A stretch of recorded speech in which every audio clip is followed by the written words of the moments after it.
all my hookers at tonight? Raise those hands. I know you're out there. I want to hear from all my hookers in the chat.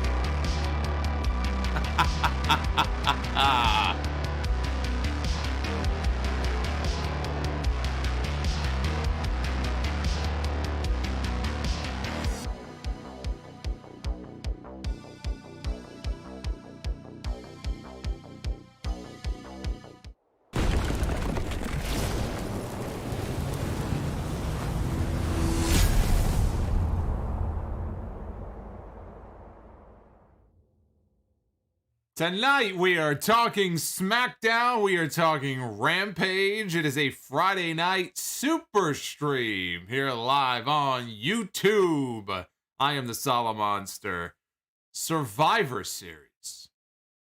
The one night of year that you get to see the stars from Monday Night Raw go one-on-one, hand-to-hand combat against the superstars from SmackDown. Except tonight. And the Royal Rumble, and about half a dozen other times each year when the stars from Raw battle the stars from SmackDown. I guess it's the old wild card rule. We have the Raw Tag Team Champions wrestling in tonight's main event on SmackDown. It was RK Bro, it was the New Day, and it was the Usos in a match to determine who is the greatest tag team currently, not all time, in WWE. Although WWE would tell you that the New Day being in the match, they are the greatest tag team in WWE history. I'm not going to get into that debate here and now. But that was the main event on SmackDown tonight. I can only assume, because they knew that Roman Reigns was not going to be there, and they needed some kind of a hook for the main... See what I did there? They needed some kind of a hook for the main event. Or it's also possible, you know, the whole Jeff Hardy situation. If you remember last week what happened on the show with Jeff Hardy and Drew McIntyre, maybe they were going to be involved in some way. Who knows? But we ended up with the Raw Tag Team Champions wrestling in the main event tonight, along with the SmackDown Tag Team Champions, and the one team in that match who does not currently hold Tag Team Gold in WWE, they were the ones to walk away with the win. Both sets of champions. This company only has 2 sets of male tag team champions on the main brands, because we're not counting NXT. And both sets of tag team champions were losers at the end of this show tonight. Only in WWE. By the way, Matt Riddle may have made history tonight. He appeared on Raw, he appeared on NXT, and he appeared on SmackDown. All in the same week. That's very impressive. Outside of a couple of things on this show, SmackDown was completely missable this week. We had the real story of the night over on TNT. And that was the in-ring AEW debut of Hook. Hook. We've heard so much about Hook. We've seen Hook on television for months. He doesn't speak. He stands there. He chews gum. He musses his hair. He walks to the back. He doesn't do much. He's silent. And tonight, we got to see him in the ring for the very first time in action. You know, we've been having fun with the Hook thing. I think everybody on the internet, everybody on social media pretty much has been having fun with the Hook stuff. But I was not expecting this kid to be as smooth as he was in that ring tonight with Fuego del Sol. Hook is actually good. I don't think I had ever really sat here and given thought to the possibility that he could actually be any good, or as good as he was tonight on this show, unless they were playing tricks on us. It was a taped show, but I know people who were in the building in Long Island last week, or not last week, but the other day, who said that no, you're going to be very impressed by what you see from Hook. And I said, okay, all right, I'll be watching. We'll see how it looks.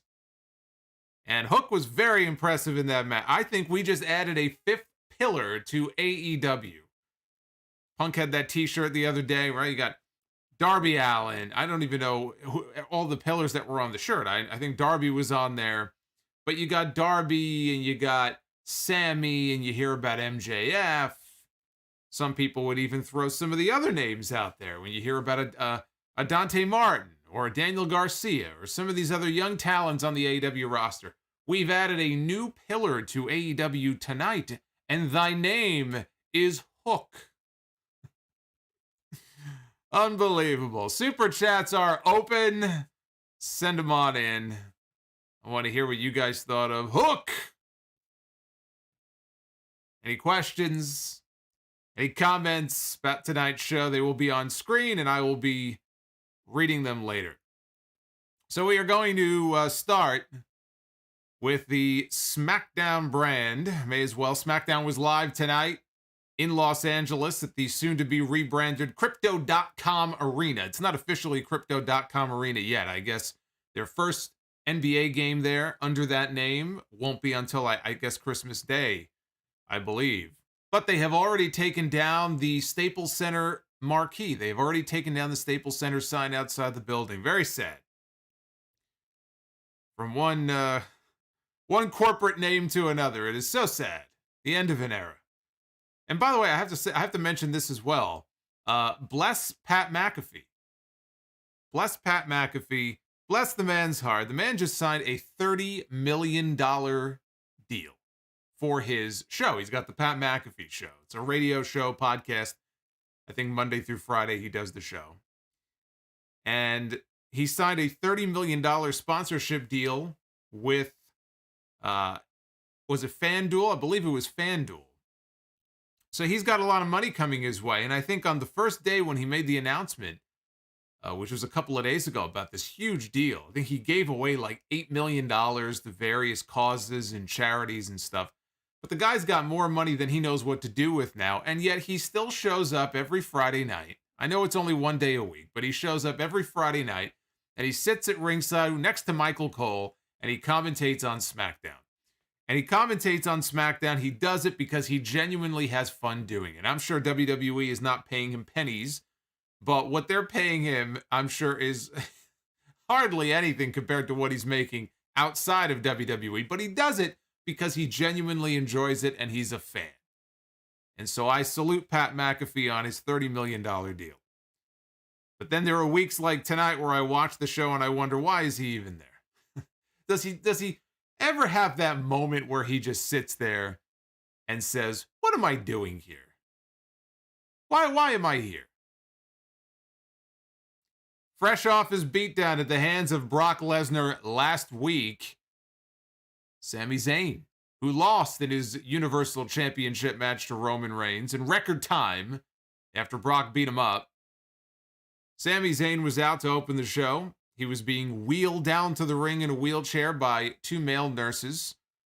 Two male nurses from which independent promotion, I don't know. By the way, I have to say, as I look at the screen here, and this wonderful artwork that Mr. Mello, who might be hanging out with us in the chat, shout out to Steve. I feel like I'm in between these two women here in this artwork here, who, of course, as you can see, have been pied in the face. Either that, or, you know, they were reenacting the final scene in the original Ghostbusters where the Stay Puft Marshmallow Man is blown to little marshmallow bits. But I feel like I'm in some weird porno here as I'm sandwiched between these two women in this very odd layout. I feel a little weird here. But anyway, so Sami is wheeled down to the ring in a wheelchair. He's got a neck brace on. And he, starts talking about the fact that he is the toughest man in WWE because he had to deal with two of the biggest men in the entire company last week, in Brock Lesnar and Roman Reigns. And they're the ones responsible for him being in the condition that he is in right now. He said it's weird that the two men who hate each other worked to make sure that he would not become, they conspired against him to make sure that he would not become the Universal Champion. And he called it a conspiracy, and he said that it wasn't the German suplexes or the two F5s from Brock Lesnar. It was the betrayal that bothered him the most, because he really thought that Brock was his friend. And then he found out that he wasn't, and clearly he was bothered by this horrible betrayal. Boy, we got Original Prophet and a couple of other people there. They're waiting on the Hook review. You got to wait for that.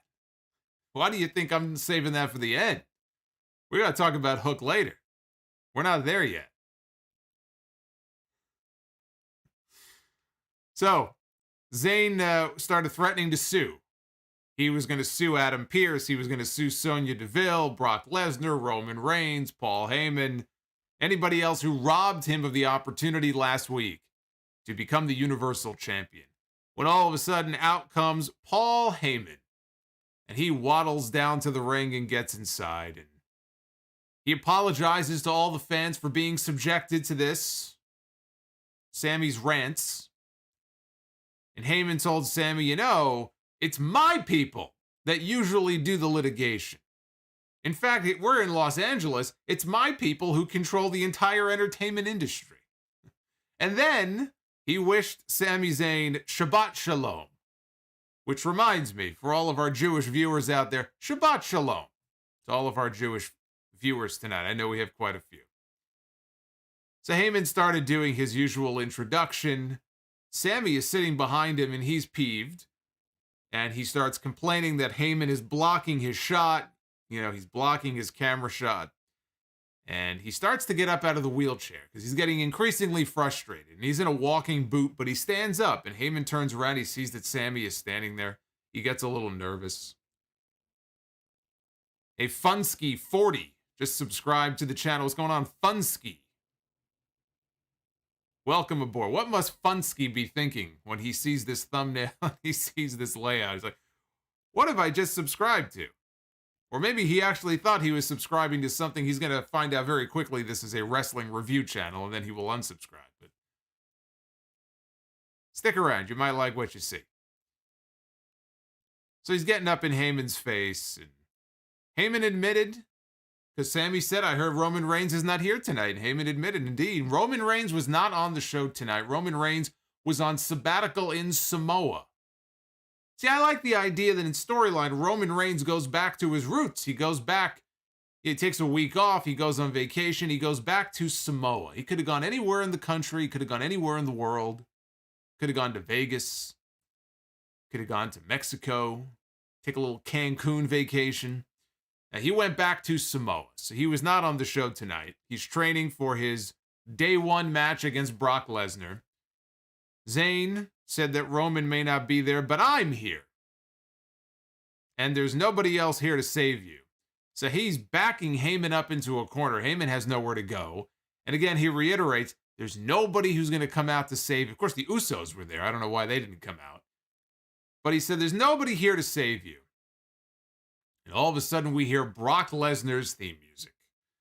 And here comes Brock, fresh off the farm. He's wearing overalls. I mean, he is growing into Farmer Brock. I mean, each time we see him, whether it's the flannel, now it's the overalls. Soon he's going to be coming out with a pig under one arm. We're going to get Brock Lesnar milking a cow and then skinning it and eating it for dinner that night. These are all segments they have planned for SmackDown in the weeks to come, I'm sure. He didn't have the, what's that stuff that they chew on? They put it in their mouth like tumbleweed or something. So Brock comes out in his overalls, his Oshkosh Bagosh. He grabs a chair. He brings it into the ring. He's not using it for violence. He opens the chair in the ring because Sami's in his wheelchair and Brock wants to sit down and have a conversation with Sami Zayn. And Brock says, look, you and I, we got off on the wrong foot last week. And he asked Sami, tell me, how much on a scale of 1 to 10, all these injuries that you claim to have, I mean, how much do they hurt? And Sami says, well, the physical pain I'm in is a 10, but I got to be honest with you, the mental anguish is about a 20. I mean, that's me every Monday night. So he goes, my mental anguish for what you did to me last week and the betrayal and everything, it's about a 20. And Brock says, look, you and I, we're two Canadian alpha males, right? And he says to him, you honestly think you could have beaten Roman Reigns last week? You couldn't. I did you a favor. This is Brock's logic here in this segment. He says, I did you a favor because you were never going to beat Roman Reigns. And Sami says, so let me get this straight. What you're saying is that you injured me on purpose last week, so that Roman's win over me wouldn't really count. It wouldn't really be kosher. And Brock said, you're a smart guy. You're catching on quickly. And then he asked him, hey, what part of Canada are you from? Sami said, I'm from Montreal.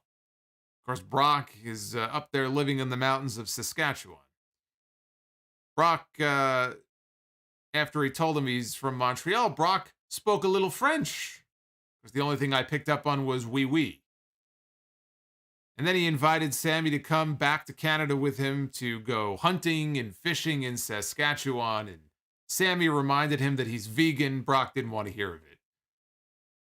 So Lesnar starts to wheel Sami away. He's going to wheel him out of the ring. These two are going to go off like best friends because Brock's like, let's get out of here. Let's go. Let's go back to Canada. We'll hunt. We'll fish. We'll have a grand old time. Paul Heyman can't believe what he's seeing. He is just beside himself with confusion and just, he doesn't understand what's going on here. He comes up behind Brock. Brock still had the mic in his hand. And he grabs the microphone out of his hand and he takes it, and Heyman says, boy, you know, I must have spent too much time at the dispensary, and maybe the edibles are only kicking in just now, because I can't believe what I'm seeing here. And he started to hype up Lesnar the way that he used to, like back when he was his advocate. He's really hyping him up, and he's trying to get him to kind of snap out of it and be the killer that Brock Lesnar used to be. And it's almost like Brock snaps out of this. It's almost like Brock has been hypnotized by somebody who wanted Brock to be a kinder, gentler Brock Lesnar. And now he's been snapped out of this hypnosis here. And Brock mows down both the male nurses. I mean, he beat the fuck out of these two guys. Mows down the two male nurses and throws them out of the ring. And then he boots Sami backwards out of his chair. He didn't really get the full, impact of the boot. But Sami went backwards anyway out of his chair.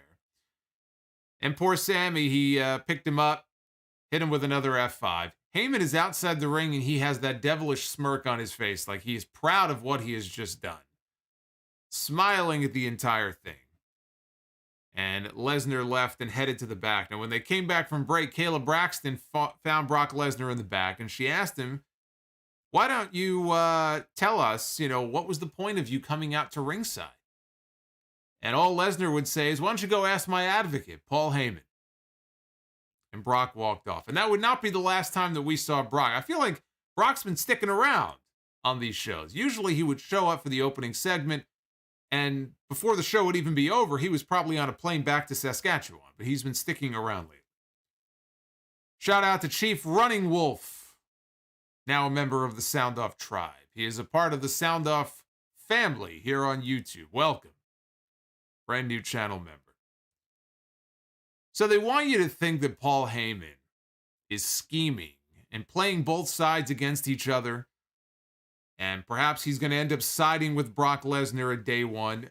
The fact that they did this segment the way they did, to me, it almost makes it too obvious. Like they really want you to think that maybe he is going to turn on Roman Reigns and he is going to go with Brock Lesnar at the pay-per-view. Almost a little too obvious. That makes me think it's not going to happen. But, I keep hearing and reading that they have some kind of a big finish planned for the match at Day One that's going to lead into the main event of WrestleMania, because it looks like we're going to get Brock Lesnar and Roman Reigns again at WrestleMania. Because they don't have any other match. They're not going to get The Rock. So the next biggest match that they could do is still Lesnar and Reigns. Because, again, they've built up nobody else. Drew McIntyre is the closest thing. I suppose they could always, work him into the match either as a triple threat, or they can go with Roman and Drew. Maybe Drew wins the Royal Rumble again. You could always do that, but there's no indication of that. It all seems to lead to Lesnar and Reigns, and that this will just be the next chapter on New Year's Day, not the conclusion of this entire story. But it makes it a little more intriguing as far as the finish of that match, because you don't know what they're going to do. I mean, I pitched this whole idea about getting Bobby Lashley involved in everything, and I know it's, pie in the sky, right? Like these two ladies on your screen. Pies. That's all that is. Pies, okay? Get your mind out of the gutter. But it makes things a little more intriguing as far as what are they going to do for a finish. We already saw the Usos interfere at Crown Jewel and cost Roman the match. You can't do that again. You've already done that finish. So what kind of clever, creative finish can they come up with now? Because I still don't see them putting the championship on Brock. Not yet. So it makes things a little more intriguing as far as what they're going to do. I thought this was a fun opening. This is probably one of the two best things on the entire show. So I thought it was fun. 2 weeks in a row. I love the interplay between Brock Lesnar and Sami Zayn. I think the two of them together are great. You know, years ago, actually it was, I don't know, maybe a couple of years ago. It was right after the segment on Raw when Lesnar and Heyman were in the ring with R-Truth. And actually that was the night that R-Truth cracked up Brock in the ring and Brock was corpsing. He started to laugh at some of R-Truth's shtick. And I said, you know, they really have hit on something major here, because I read after that Brock actually told people backstage. Yeah, there was a report that said Brock wants to do something with R-Truth, whether it's a match or just more segments like that. But he actually wanted to work with him. He wanted to work more with R-Truth, and then nothing ever came of it. But as fun as that would have been, I say you just replace R-Truth with Sami Zayn. You get the two of them together in some kind of odd couple sitcom type thing on the network, man. I'm all there for it. I want to see more with these two. Because Brock looks like he's having more fun than he's had in a very long time. And we're getting to see a side of him that we haven't seen since he came back in 2012. That's almost 10 years ago. Brock Lesnar has been back for almost a full decade. It was the night after WrestleMania in 2012. And the entire time, Brock has been either a heel or he's been kind of a tweener with Heyman, but never more of like a baby face than a heel. And certainly not like this, where he was doing all the talking for himself and not having Heyman do it for him. And he's coming out, he's got the ponytail, he's looking like a fucking lumberjack, he's looking like Farmer Joe. So I don't know how much longer it's going to last for. And I said the other day, the only thing we're missing is I wish when we see Brock wrestle, I wish that he would incorporate some of the stuff that he used to do 20 years ago. I'm still waiting for him to bust out a Brock lock in a match. That's what I'm waiting for. But the interplay between these two has been fantastic. It's been the highlight of the show.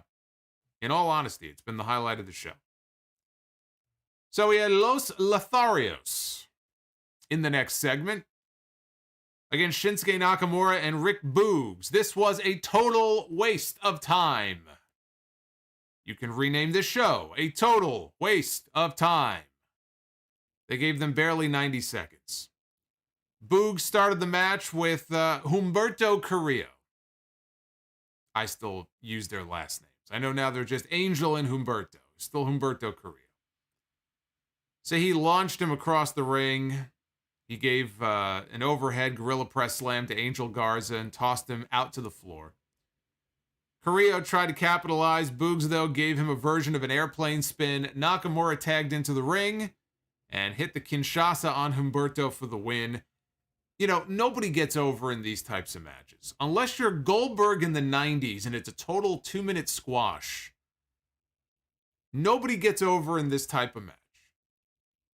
And we see more and more of this on WWE television. I mean, the formula for SmackDown over the last several weeks, more so than Raw, has been short matches. Now, not every match has to be long. I mean, even I don't want every single match to be long. It's one thing if you have shorter matches with, you know, interesting angles and storylines and stuff, and they just don't have enough of that. You know, they have a lot of little angles and storylines going on, but hardly any of them are really compelling on this show. So what you end up with are a bunch of 90-second matches, 2-minute matches, 2.5-minute matches, cheap DQ finish, and it leaves everybody completely unsatisfied. Now, if this was meant to be a showcase for Rick Boogs, he got a couple of moves in there, good. I don't see how this does any good for him or anybody else. Because when this is over, all people are thinking is, that's it? I mean, what was the point of this?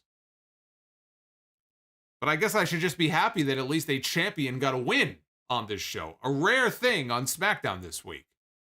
Because every other champion that we saw on this show, the SmackDown Women's Champion, the SmackDown Tag Team Champions, the Raw Tag Team Champions, they were all losers.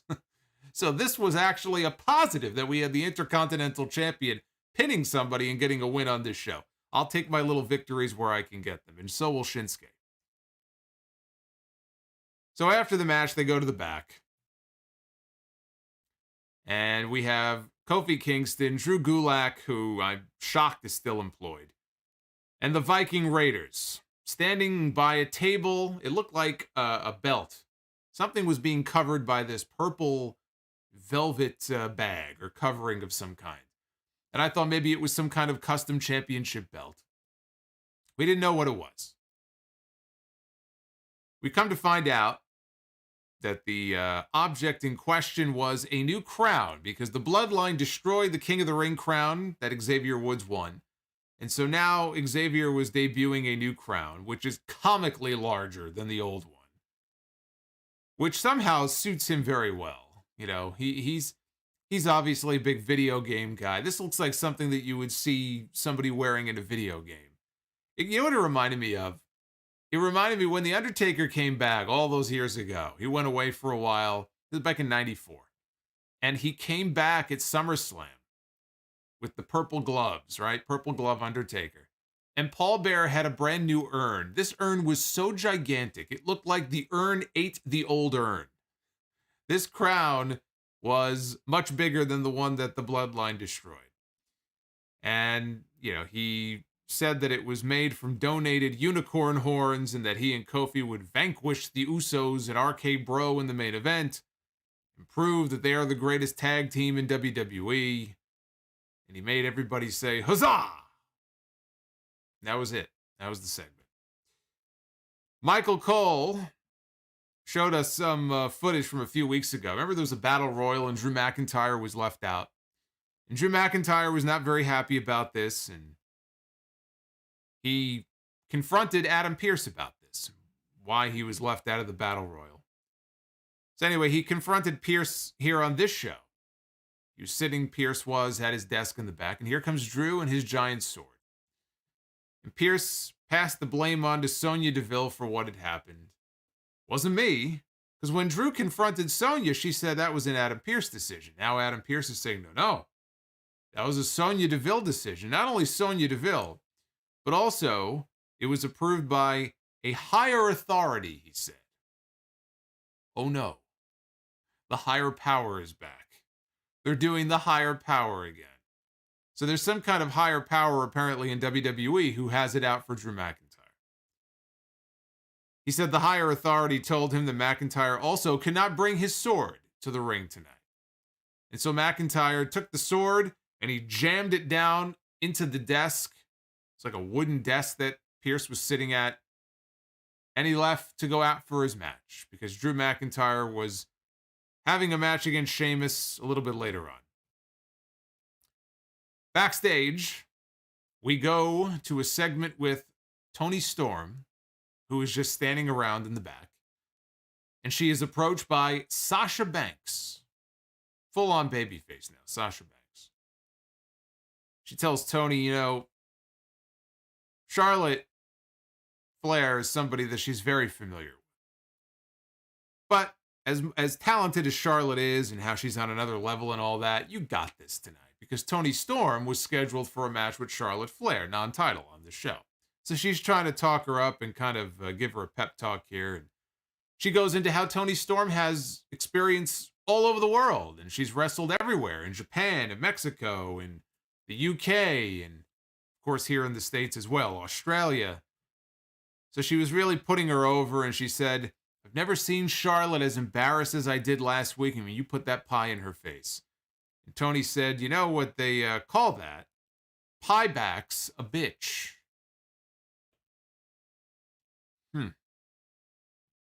So they laughed, and Sasha said that it would be Toni time later on tonight.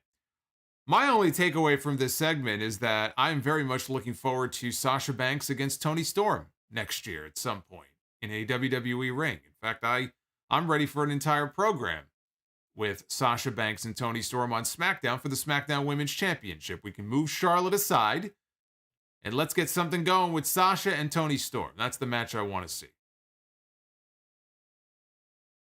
Drew McIntyre.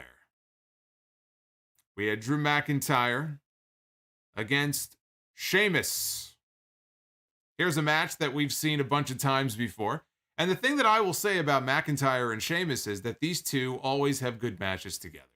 These two are legitimately best friends in real life. They work stiff as hell against each other. They don't hold anything back. And, you know, it looks like they're in a war when they're in the ring together. So, you know, they lay their shit in. It looks good. Sheamus is very good. Drew also is very good. And they had a very good match here on this show. I mean, they had a good match. We've seen them have better matches. But they did have a good match here at least. Cesaro was shown in the back watching this. He was obviously watching for Sheamus. There was no Ridge Holland on this show. I don't know where he was, but no Ridge Holland. McIntyre was setting up for a Claymore kick when Sheamus surprised him with a rising knee strike. Close near fall. Drew did finally come back eventually and hit a Claymore kick for the win. Again, just, the good stuff between these two. We've seen them have longer, better matches before. But, this was fine. Didn't really advance any kind of story or anything like that. Again, there was no Ridge Holland. Cesaro was watching in the back. It was a way for Drew to get on TV and get a win. They aired a nice video package for Blackjack Lanza, who passed away this week at the age of 86. Blackjack Lanza was the lead agent behind the scenes during the Attitude Era. I'm sure if you were watching WWE back then, you probably got a shot of him every now and then, either behind the curtain or, he usually wasn't the person who would come out and break up fights. He did occasionally. But that's probably how you would have had exposure to him. Sonya Deville, one-on-one against Naomi. Yet again, another scheduled match between Sonya Deville and Naomi that turns into an angle. It was more of an angle than a match. Sonya was dressed for a match, though. She was actually dressed in her wrestling gear. I think this might have been the first time I've seen her in her full wrestling gear since she had the SummerSlam match last year against Mandy Rose. She got on the mic before the match begins, and Deville says, well, I got some surprises before we get started here. And she said, I'd like to introduce to you our guest timekeeper and guest ring announcer. And she introduces Natalya, and she introduces Shayna Baszler. And Naomi attacked them both when they came at her. She attacked them both before the bell. So before long, Naomi now is surrounded. She is surrounded and she is outnumbered by all three heels.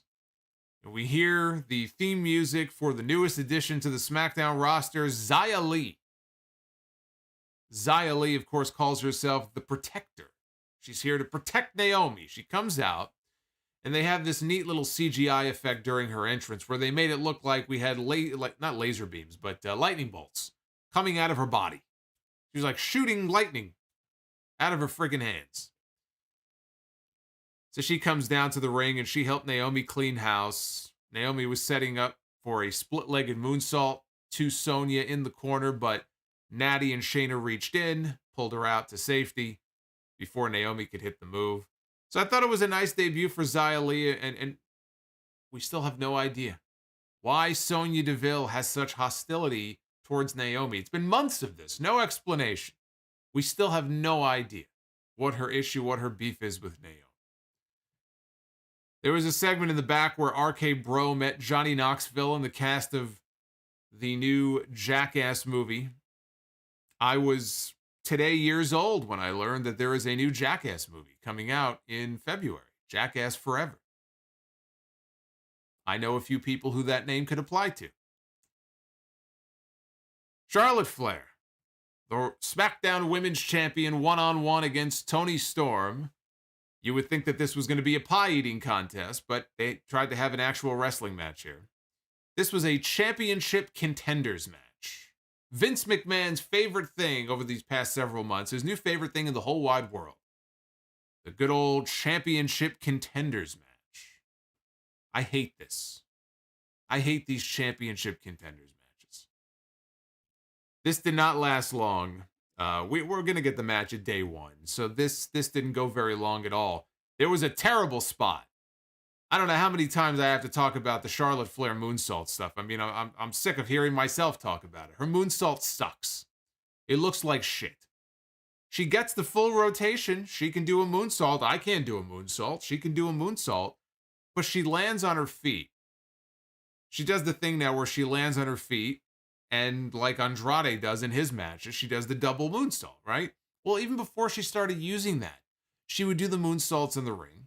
And she would always over-rotate and look like she was landing on her feet.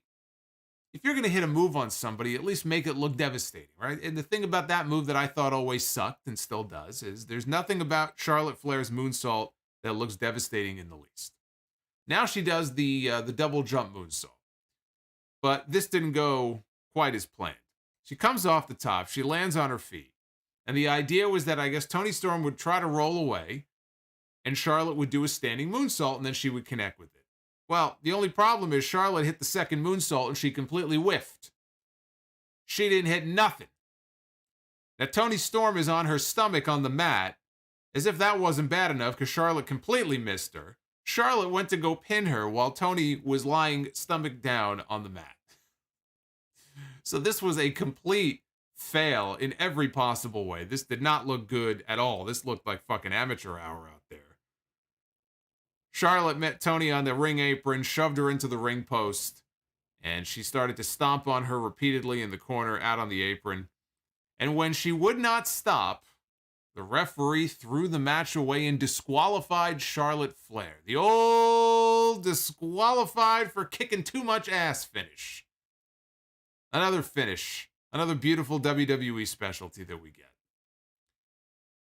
So that was disappointing.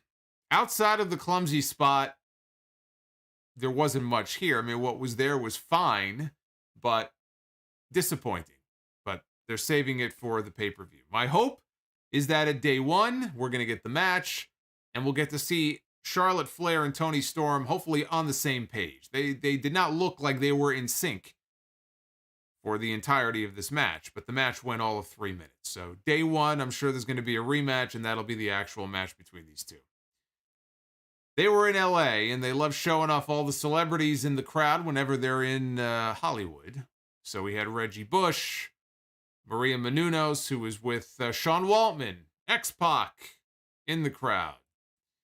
And the cast of Jackass, they showed them again. They were in the audience. Backstage, Adam Pearce was in his office, and here comes Brock Lesnar. Brock approaches him, and Pearce looked absolutely terrified, as anybody should if Brock Lesnar approaches you. And Brock reminded him of the suspension and the fine that he gave him and said, you know, I never had a chance to thank you.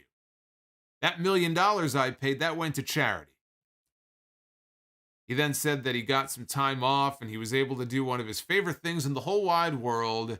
He went hunting, which I'm sure is a shoot in more ways than one. Brock talked about how he killed and gutted and then ate a moose. He tried to show Adam Pearce a picture of this moose on his flip phone. But he got very frustrated because he could not figure out how to bring up the photo that he was looking for. And so he got so frustrated, he broke the flip phone in half and threw it away. And I will tell you that a flip phone is exactly the kind of phone that I would envision Brock Lesnar having. That right there makes perfect sense to me. He said he mounted the moose on his wall, the moose head anyway, on his wall, and he named it Pierce to remind him of the suspension. And then he walked away. Adam Pearce was terrified as he walked away.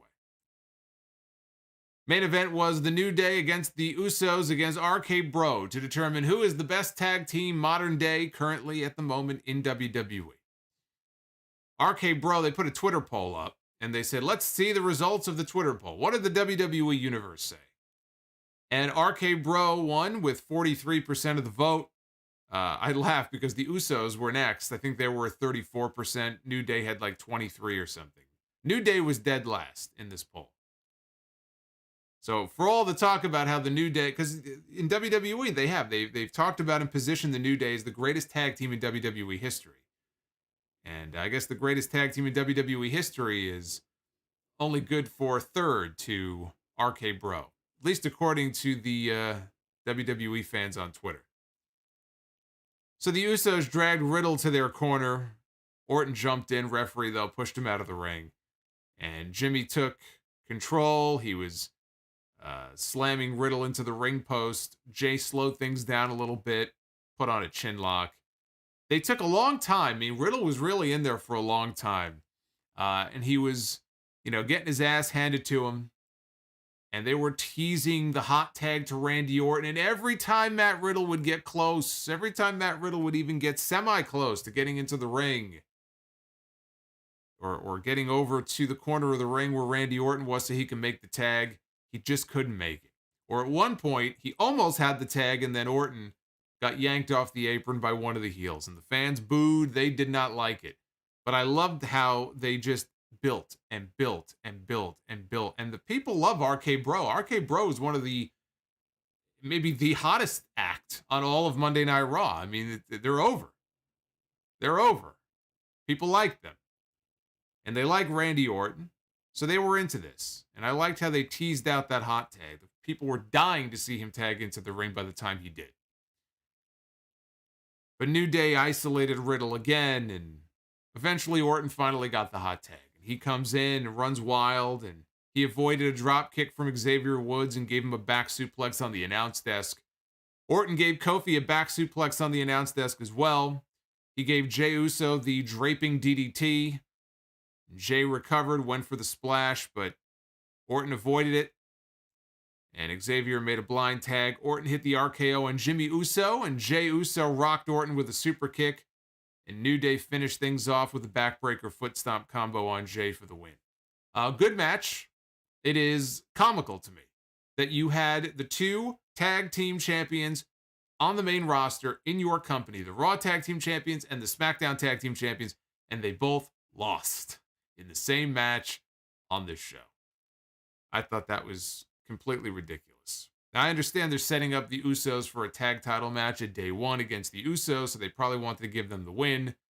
But just the idea that you had both tag team champions and they both ended up losers on this show is it's the WWE way. So outside of the Brock Lesnar stuff in the main event, this show had nothing. This show really, I mean, look, Xia Li had a nice little debut for herself, but this was nothing. I mean, this show, you take that out, you take Brock Lesnar off this show. It was bad enough Roman Reigns wasn't there. You take Brock Lesnar off this show, you got nothing. You got nothing. And I think part of it also is, there were a couple of good matches on the show. We see so many great or very good wrestling matches from WWE and AEW every single week. It takes more than a couple of good matches, I think, to keep people really engaged and make a show fun. And this show was, outside of those two things, this show was a whole lot of nothing. Now, Roman Reigns is returning next week. He's missed 1 week. He's already ready for the big return. They advertised it right at the very end to make sure that you people know that Roman Reigns is going to be back on Friday night next week. So Roman shall return. They didn't say if Brock will be there, but we know that Reigns will be on the show next week. Now, I did post Twitter polls for both shows. I will flash the results. WWE had their own Twitter poll. Well, fuck their Twitter poll. I got 2 of them tonight. And I'm going to wait until the very end to get into the results, and we'll see what you guys had to say about SmackDown and Rampage. So you can go vote right now before I flash the polls. Before I flash my poll in a little bit. Calm down. The ladies here on either side of me here. You can go vote at Solomonster on Twitter. You see my handle on the screen right there, so go vote. And now, with SmackDown out of the way, we go to Rampage over on TNT. Tonight was the big debut. I know you guys have been waiting for it for a long time. You're waiting for me to talk about it. I know. Calm down. I know. We're not going to get to it yet because they opened with the AEW Tag Team Championship on the line. The Lucha Bros defending their titles against FTR. And both teams were already in the ring. So no entrance for either of these teams. They cram so much shit into this hour every single week that these entrances usually are what gets kind of booted off the show. Usually when they start, they go right into it because they only have so much time. Excalibur sounded like he was losing his voice the entire show. Excalibur does a lot of work for AEW. And now Jim Ross is gone for a few weeks, and Excalibur has basically taken over as the de facto play-by-play voice on Dynamite every Wednesday. So we have Excalibur on Dynamite. We have Excalibur on Rampage. And I believe we still have Excalibur on Dark, right, with Taz. So Excalibur does a lot. And I know this weekend is the final Ring of Honor pay-per-view. This weekend is Ring of Honor Final Battle. In fact, it's tomorrow night. It's a lot going on tomorrow, right? Isn't there a UFC pay-per-view tomorrow? There's another event, too, that I'm going to talk about here in a little bit, here in New York, where I'm going to be. But this is the final event of the current Ring of Honor era as we know it. This is it, tomorrow night. Ian Riccaboni is really good at what he does. He's a very good announcer. I don't watch Ring of Honor television weekly. Obviously, though, I've heard him call Ring of Honor shows. I'm very familiar with his work. I've never met him personally, but everything that I've heard about him, just the nicest guy, quality human being, and a very good announcer. And I saw him post a very nice message on social media earlier because he's getting very emotional now as you know, we're heading into this final Ring of Honor event. And who knows what the future is going to hold. And who knows what his future is going to hold, right? Because it sucks for him. He goes from being the primary play-by-play voice of that promotion to basically being out of a job and looking to go somewhere else and ply his craft and kind of do what he does. And I was hearing Excalibur losing his voice tonight and thinking it would be a shame if AEW couldn't find a spot on their announce team on one of these shows for someone like Ian Riccaboni. You know, and I don't know if that means just keep Excalibur on Dynamite, lighten his workload a little bit, have someone like Riccaboni take over on Rampage, if that would be a good spot for him. But I feel like someone as good as he is, he definitely should land somewhere prominent where his voice can be heard. And I don't know that we need Excalibur on every single show. Maybe you lighten the guy's load a little bit and give somebody else a chance when you have somebody who's about to become available who really should be doing wrestling commentary somewhere. So, yeah, hopefully Ian Riccaboni will land somewhere where people can hear him do his thing because he is very good at what he does. So this match here, this tag team championship match, there were some insane near falls in this match, especially down the stretch. They go to the first commercial break. Things really picked up after the break, so we'll pick up from there. FTR is double teaming Rey Fenix. Eventually, he gets the hot tag to Penta. Penta hits a pair of sling blades, lands a Made in Japan for a 2 count. Phoenix tags back in, but Tully Blanchard gets up on the apron. Tully Blanchard goes to throw a shot at Rey Fenix, but he blocked it and he punched Tully. He punched a 67 or 68-year-old man right in the face. Dax Harwood caught Phoenix with a slingshot Liger bomb for a near fall. Cash Wheeler tried to hit Phoenix with one of the championship belts, but Phoenix caught him. And he pulled the belt away from Wheeler and inadvertently hit Dax. And Phoenix went to the top, went for the frog splash. Harwood, though, still had the belt. And as Phoenix came down, he got clocked with the championship belt. And this was one of the great near falls here because, you know, I knew that the titles didn't change hands because had the titles changed hands on this taped show, I would have heard about it from somebody. So that's the thing about these taped shows. It does take away some of that element of, you know, is there going to be a title change? Oh my God, is something big going to happen here? Because it is a taped show and word would have leaked by now. But this was a very close near fall. Penta broke it up. Both teams end up having a standoff in the middle of the ring. They engage in a slugfest. Some more back and forth. Lucha Bros, though, in the end, hit the Fear Factor to retain the AEW tag team titles. Both teams brought it. I thought this ended up being an excellent match. Picked up in the last several minutes. I mean, it was, you know, a lot of action here, but it really got good, I think, in the last 5 minutes or so. This, to me, felt like the end for these two teams. This is kind of the end of the road for the whole Lucha Bros FTR thing, and now FTR, well, clearly, based on the segment we saw later on in the show, FTR is moving on to other things now. They still have their AAA tag team titles. We had Ruby Soho, Anna Jay, and Ty Conti against Nyla Rose, Penelope Ford, and the Bunny. My goodness, look at all this hook love in the chat. Look at this. Like an army has invaded. Look at all you hookers here in the chat. Holy cow. And oh man.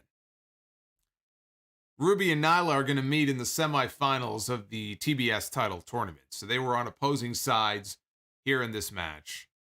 Conti and Nyla Rose out there to start. And again, no entrances for the heels. Really trying to just get as much shit in as they can in this hour. Bunny got hit in the face, or caught rather, in the corner with the baby faces. And they were ganging up on her. Conti with the pump kick on the Bunny. Locked on a guillotine. Vicky Guerrero tripped Conti. And the heels took control at that point. Ruby got the hot tag, took it to Ford with a clothesline and a leg sweep. Ford got the tag to Nyla Rose, who came in with a body block on Ruby, took control. They went to another picture-in-picture break.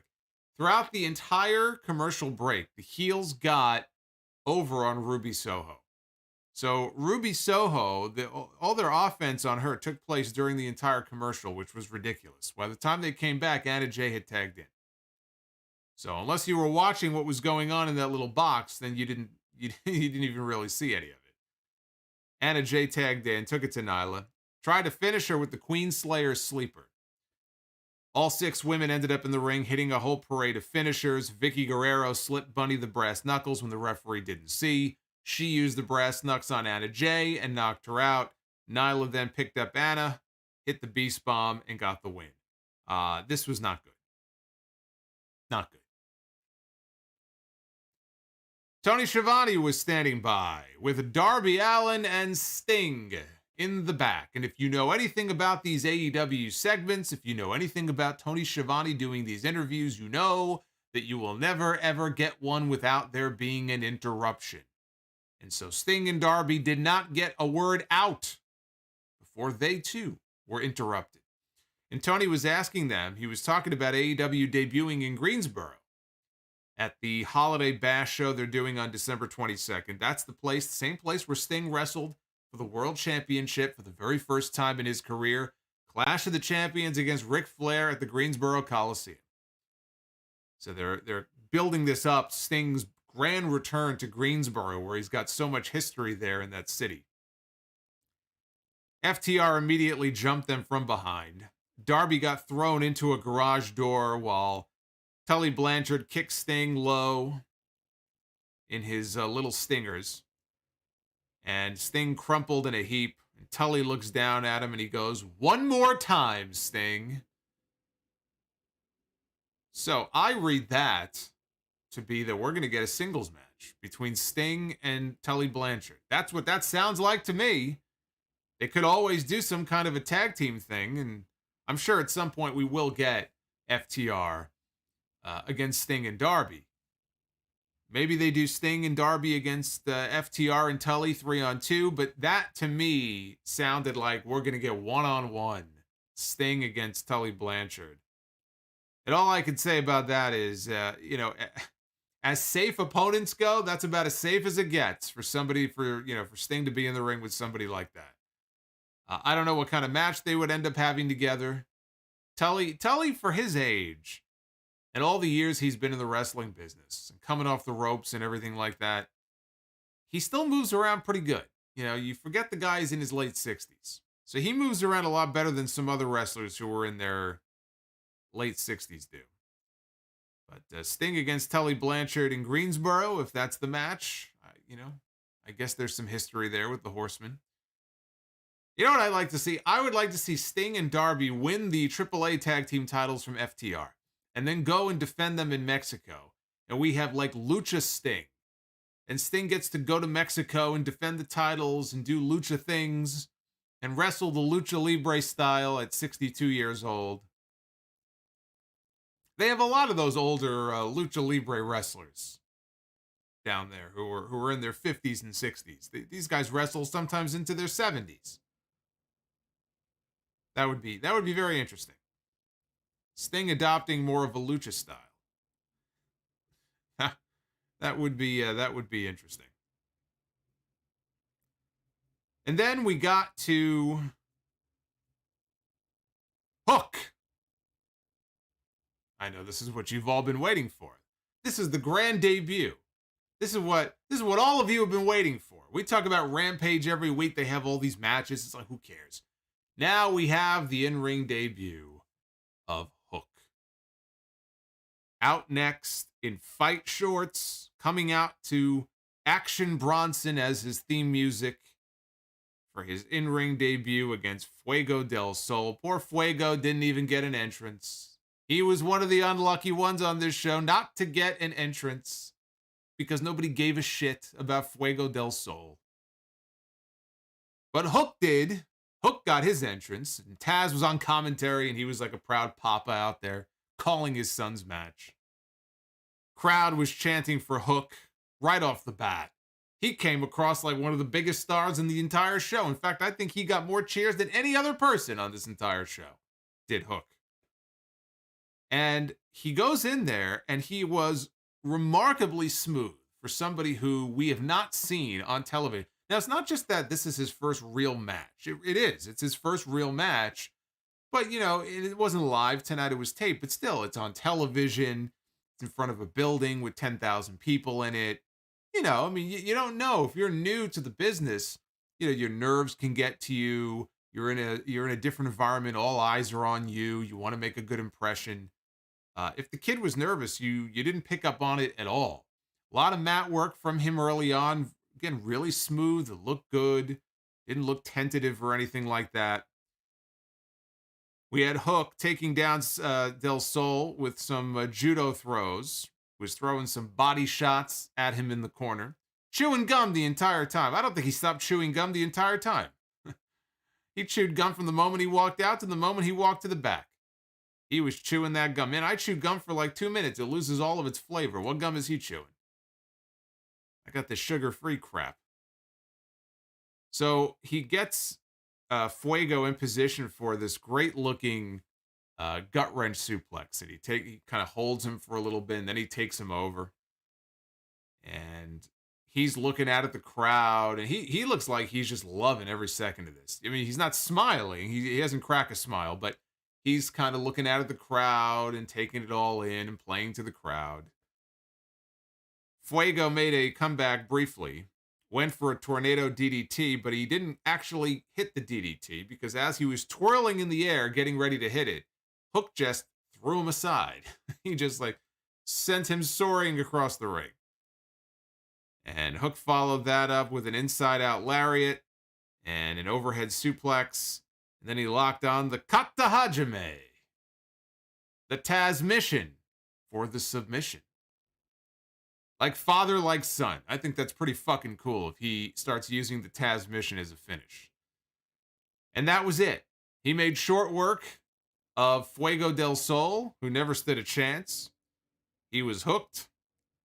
And after this, I am all aboard the hype train. I am all aboard the Hook hype train. He impressed me a lot here, and it's only his first match, but he impressed the hell out of me. The Long Island crowd was into him more than any other person on this show. This was a show where you had Orange Cassidy, and you had the Lucha Bros, and you had Adam Cole.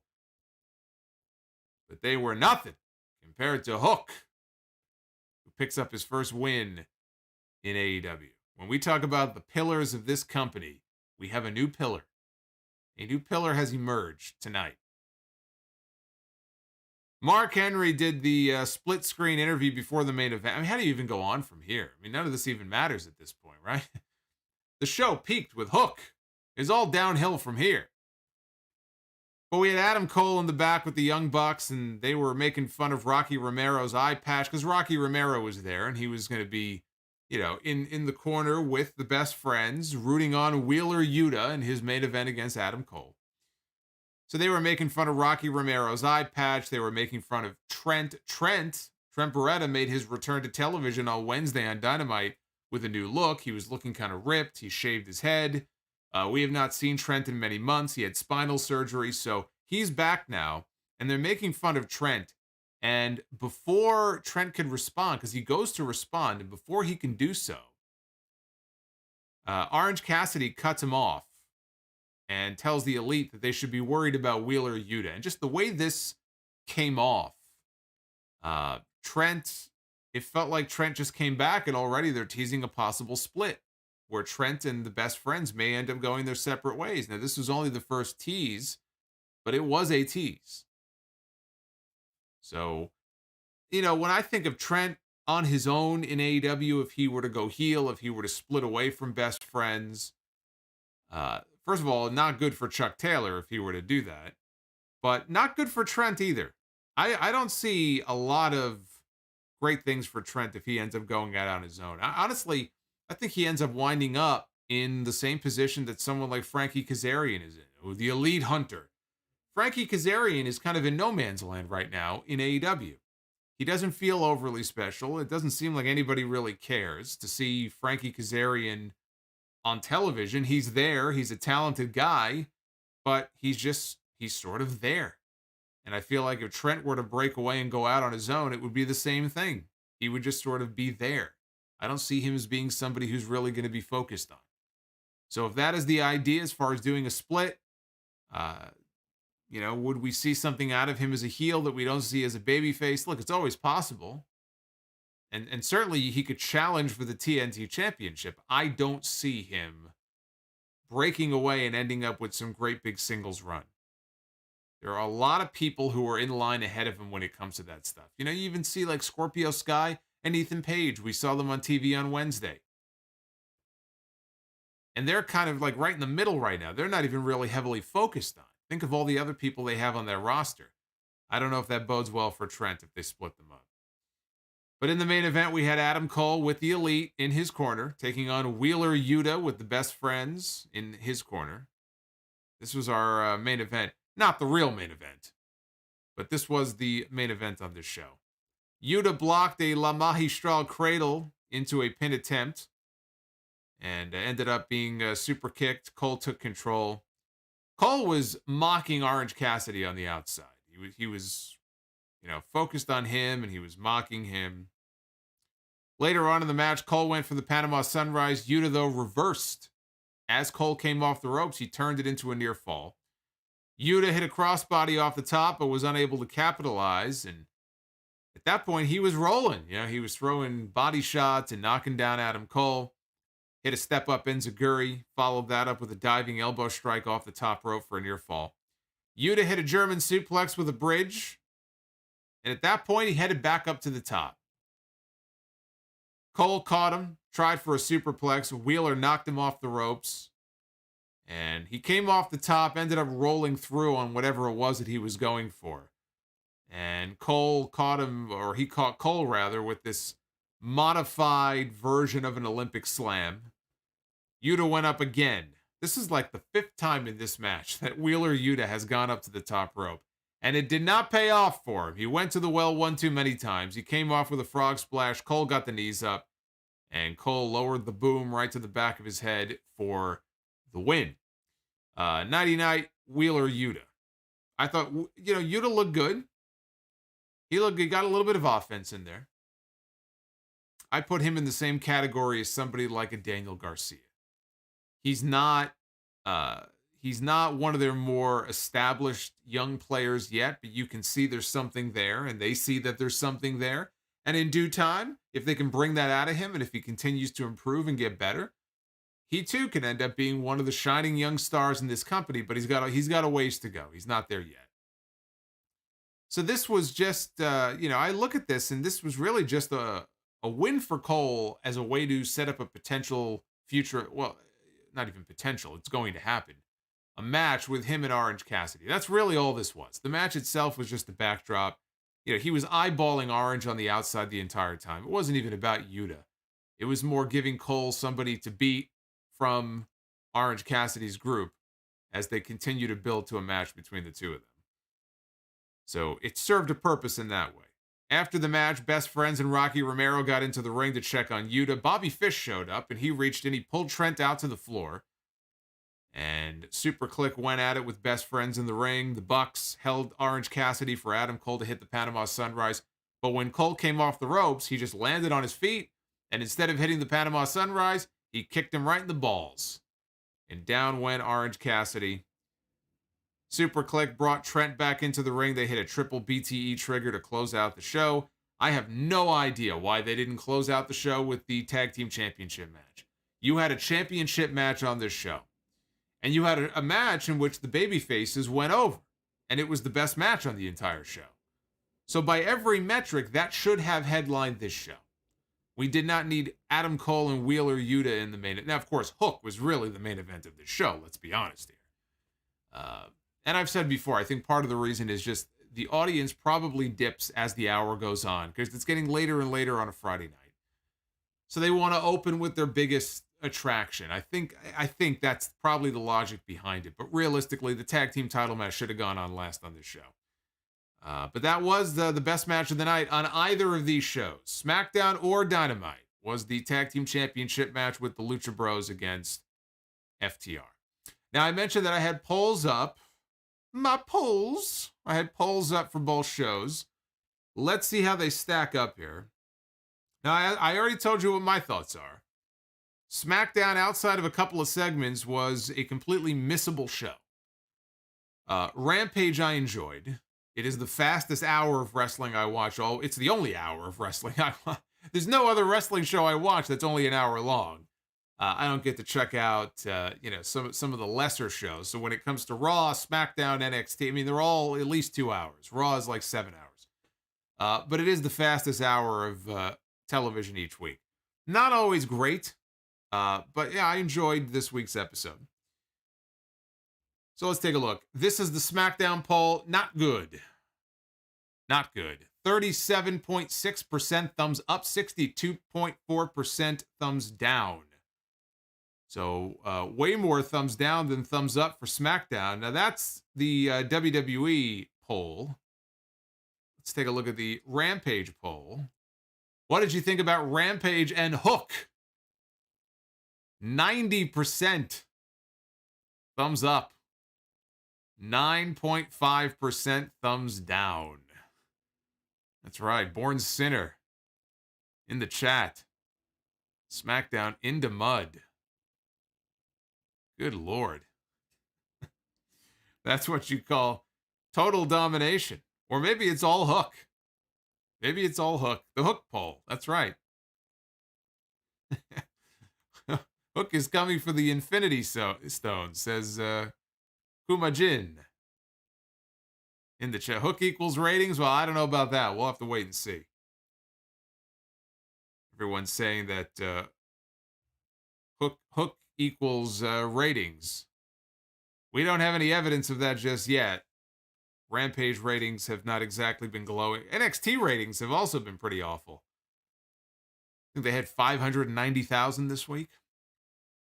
I feel like just in general, the ratings have not been great for any of these shows. Raw, Dynamite, Rampage. I haven't really been paying attention to what the SmackDown numbers are. Anyway, at Solomonster, if you want to get in on that, if you want to vote in those polls.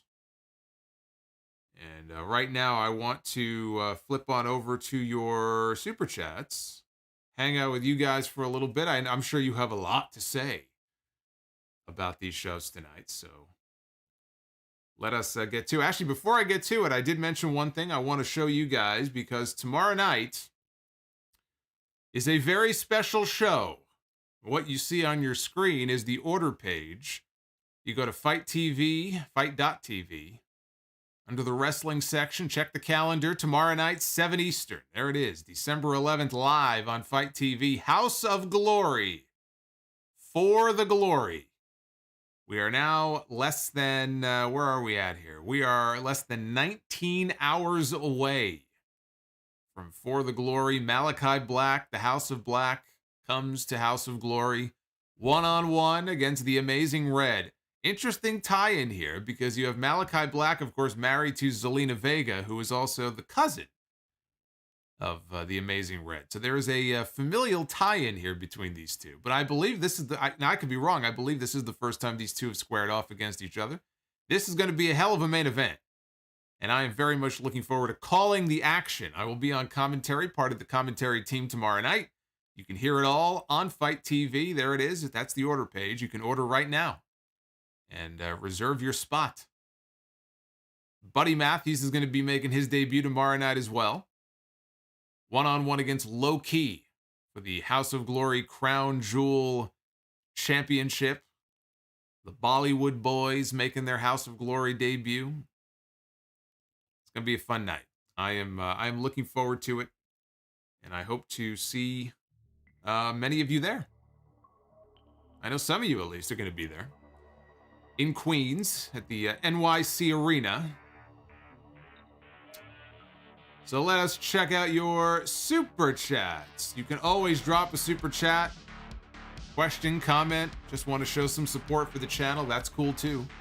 I do appreciate all the support that you guys give me each and every single week.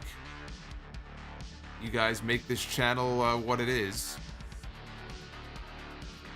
Hashway dropping $5 earlier tonight. Good evening, Solomonster. Hope you are doing well. This is just a quick thank you for all the great work you do, in case I could not be on the stream. Hash, thank you for the kind words.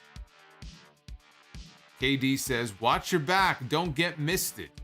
I'm a little worried about that, but you know, I looked at it like this. If I get misted, that means I might not be able to watch Monday Night Raw.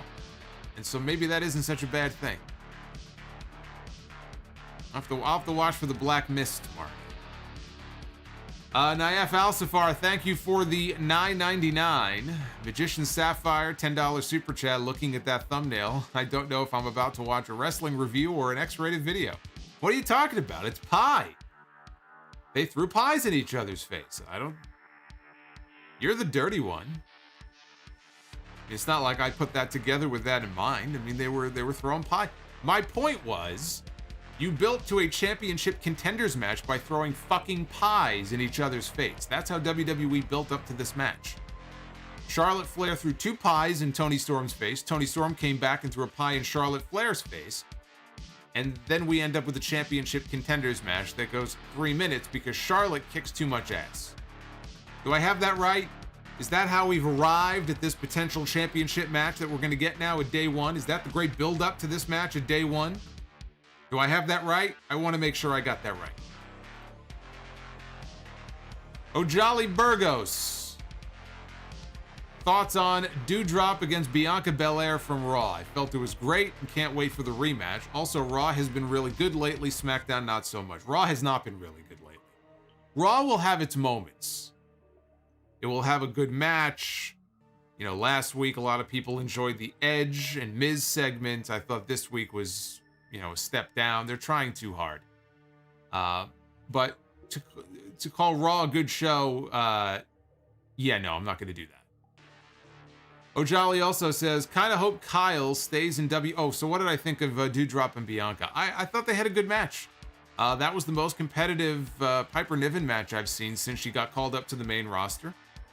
And I thought they had a good outing together. You know, the cop-out finish aside, I thought they had a good outing. Oh, there's Jared with the $25 Hardy Monster Super Chat. Look at that. Look at those. Doing the Hardy pose here. This is in tribute to Jeff Hardy, who is no longer employed by WWE. Thank you, Jared. Says, can you see an Elite versus Undisputed Era Blood and Guts match sometime in 2022? Not exactly, because you would need, usually it's a 5-on-5 or 4-on-4. There aren't enough UE members. They'd have 3. You'd need 1 or 2 more, so it wouldn't be a straight, you know, UE against Elite match. There would be other people involved. But could I see them all involved in a Blood and Guts match? Absolutely, yeah, of course. But Ojali's other super chat, kind of hope Kyle stays in WWE. Just so I can see the internet melt down and AEW's fans' heartbreak would be so fun. Well, would be funny for them, but I don't think it would be very funny for Kyle O'Reilly. I think he's a fucking moron if he stays around in WWE. You see what WWE has done gutting NXT, rebooting NXT, changing it over. And I can say the same thing about Johnny Gargano. If they're making a decision in their mind about whether or not to stay or go, because Kyle O'Reilly has no future on the main roster. And Johnny Gargano probably also, but Kyle O'Reilly for sure has no future on the main roster, which means if he re-signed, he would be back in NXT. And clearly they are changing things in NXT because they don't believe in those who were positioned as the top stars previously. The old guard has been pushed out because they don't believe in them. So they blew the whole thing up and started over and went younger. Kyle O'Reilly does not fit. Johnny Gargano does not fit what they are looking for in NXT. They would be fools. Kyle O'Reilly in particular would be a fool to go back to NXT. And if he does, then his career is basically going to be stalled out for however many years he signs for. I don't find that humorous. I'd like to see him go somewhere else. And I've talked about, the whole Red Dragon reunion. I think it's the right way to go. It's his career. He'll make the choice he feels is best. But I think him and Fish back together as Red Dragon kicking ass in the tag team division is absolutely the way for him to go. Ali with the $2. Brock was giving me Leatherface vibes. Was it the overalls? Or the talk about skinning things? What was it exactly that gave you those vibes? Griga, thank you for the $1.99. Always good to hear from Griga.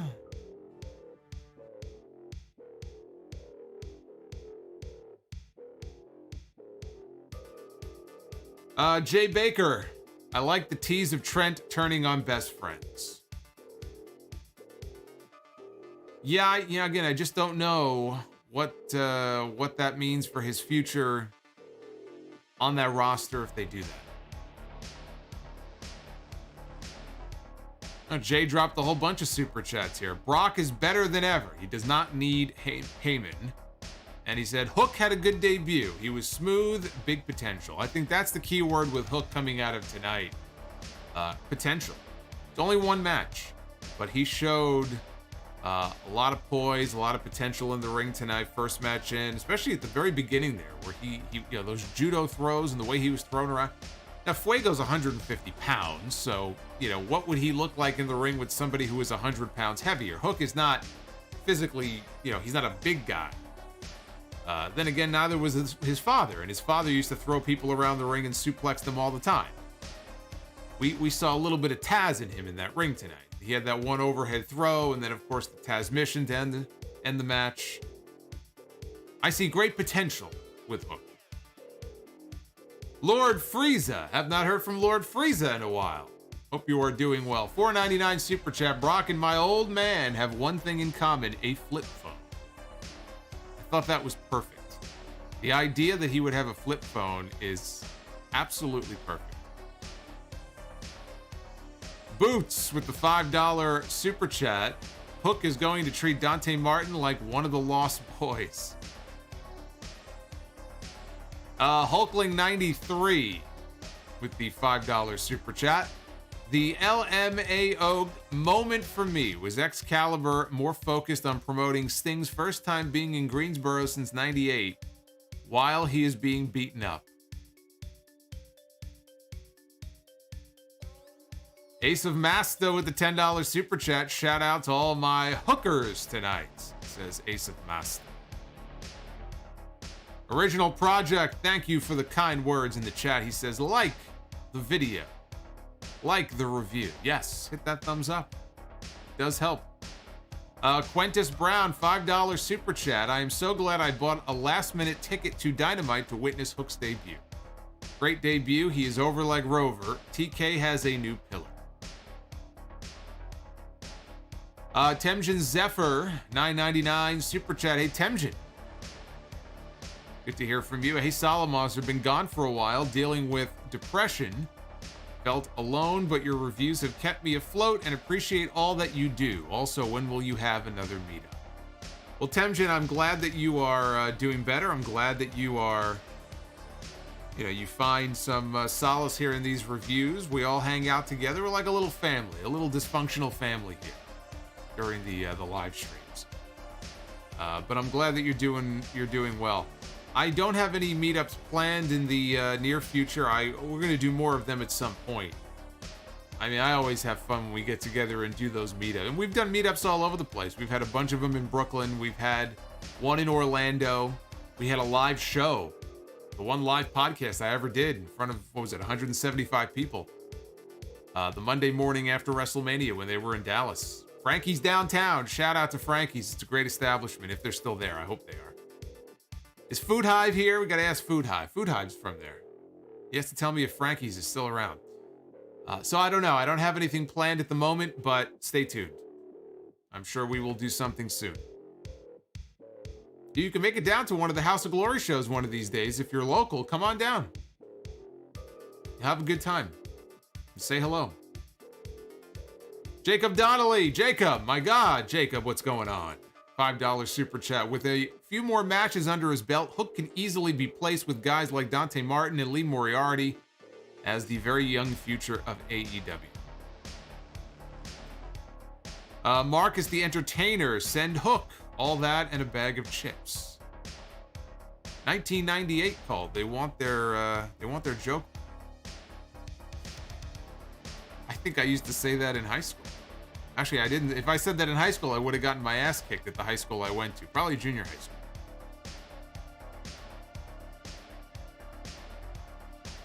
school. Epsilon Sama. All kidding aside, Hook was awesome. Quentis. Hook is already better than Dominic. Yeah, you're gonna have a lot of people comparing Dominic Mysterio to Hook. Dominic is very good too for his experience level. I don't want to take away from Dominic, but yeah, I'm trying to think. I was gonna say Dominic didn't look as good in his debut as Hook did, but I don't think that's true. Dominic had that match at SummerSlam last year with Seth Rollins, and I remember that being a very good match. If that was I think that was his first match. That was a very good match, too. Old Dirty Sausage, is it too late to call Hook Wrestler of the Year? It is. Yes, it is. It's too late. You can't. The cutoff is over. It's too late. Dominic Lou with the $4.99. Dominic Lou, I see you, Hooli. I see Hula Grim. I'm going to get to you in a second. Dominican. I said Dominic. I think I called him Dominic. Dominican Lou. Dominic is not Dominican, but Lou is. Screw SmackDown. Says, I came here to listen to Solomonster talk about Hook for 2 hours. Hey, Amiibo in the chat. He has been a channel member for 3 months. 3. That's it? I thought you were a channel member for longer than that. 3 months. Solomonster, you complete my Fridays. Vic Joseph. Ooh! Thank you, Amiibo. Thank you, Dominican Lou. Demi Kami CJ. Or Demi Kami, I'm sorry. Demi Kami CJ. $2 super chat. Going to my second House of Glory show. Cannot wait to see Malachi.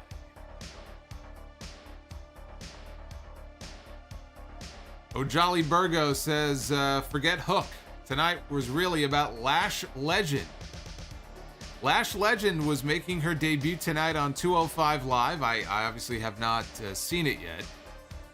It looks like they dropped the segments, the talk show, the Oprah type segments with her on NXT, which was for the better because those segments were completely cringeworthy. Just what they had her doing and the material they gave her and the fake studio audience, it was fucking ridiculous. But everything I know about her, she's a legitimate athlete. She's an incredible athlete. I think she comes from, is it a basketball? I think basketball background.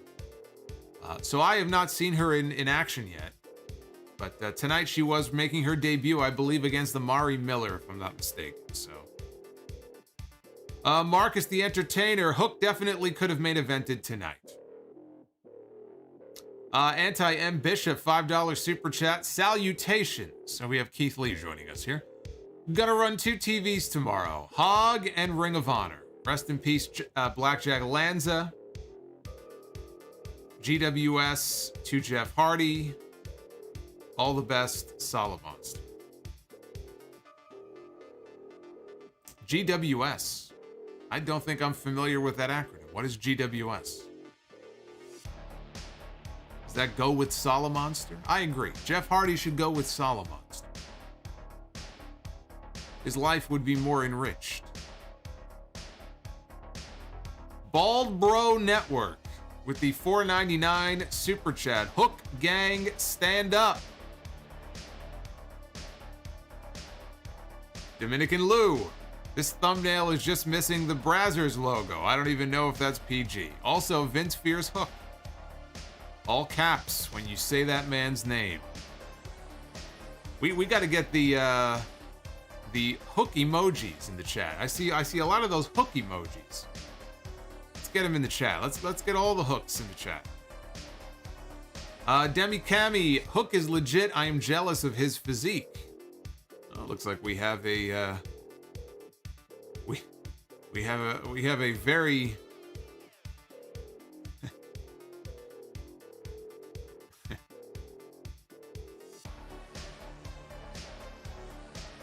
Thank you, Joseph.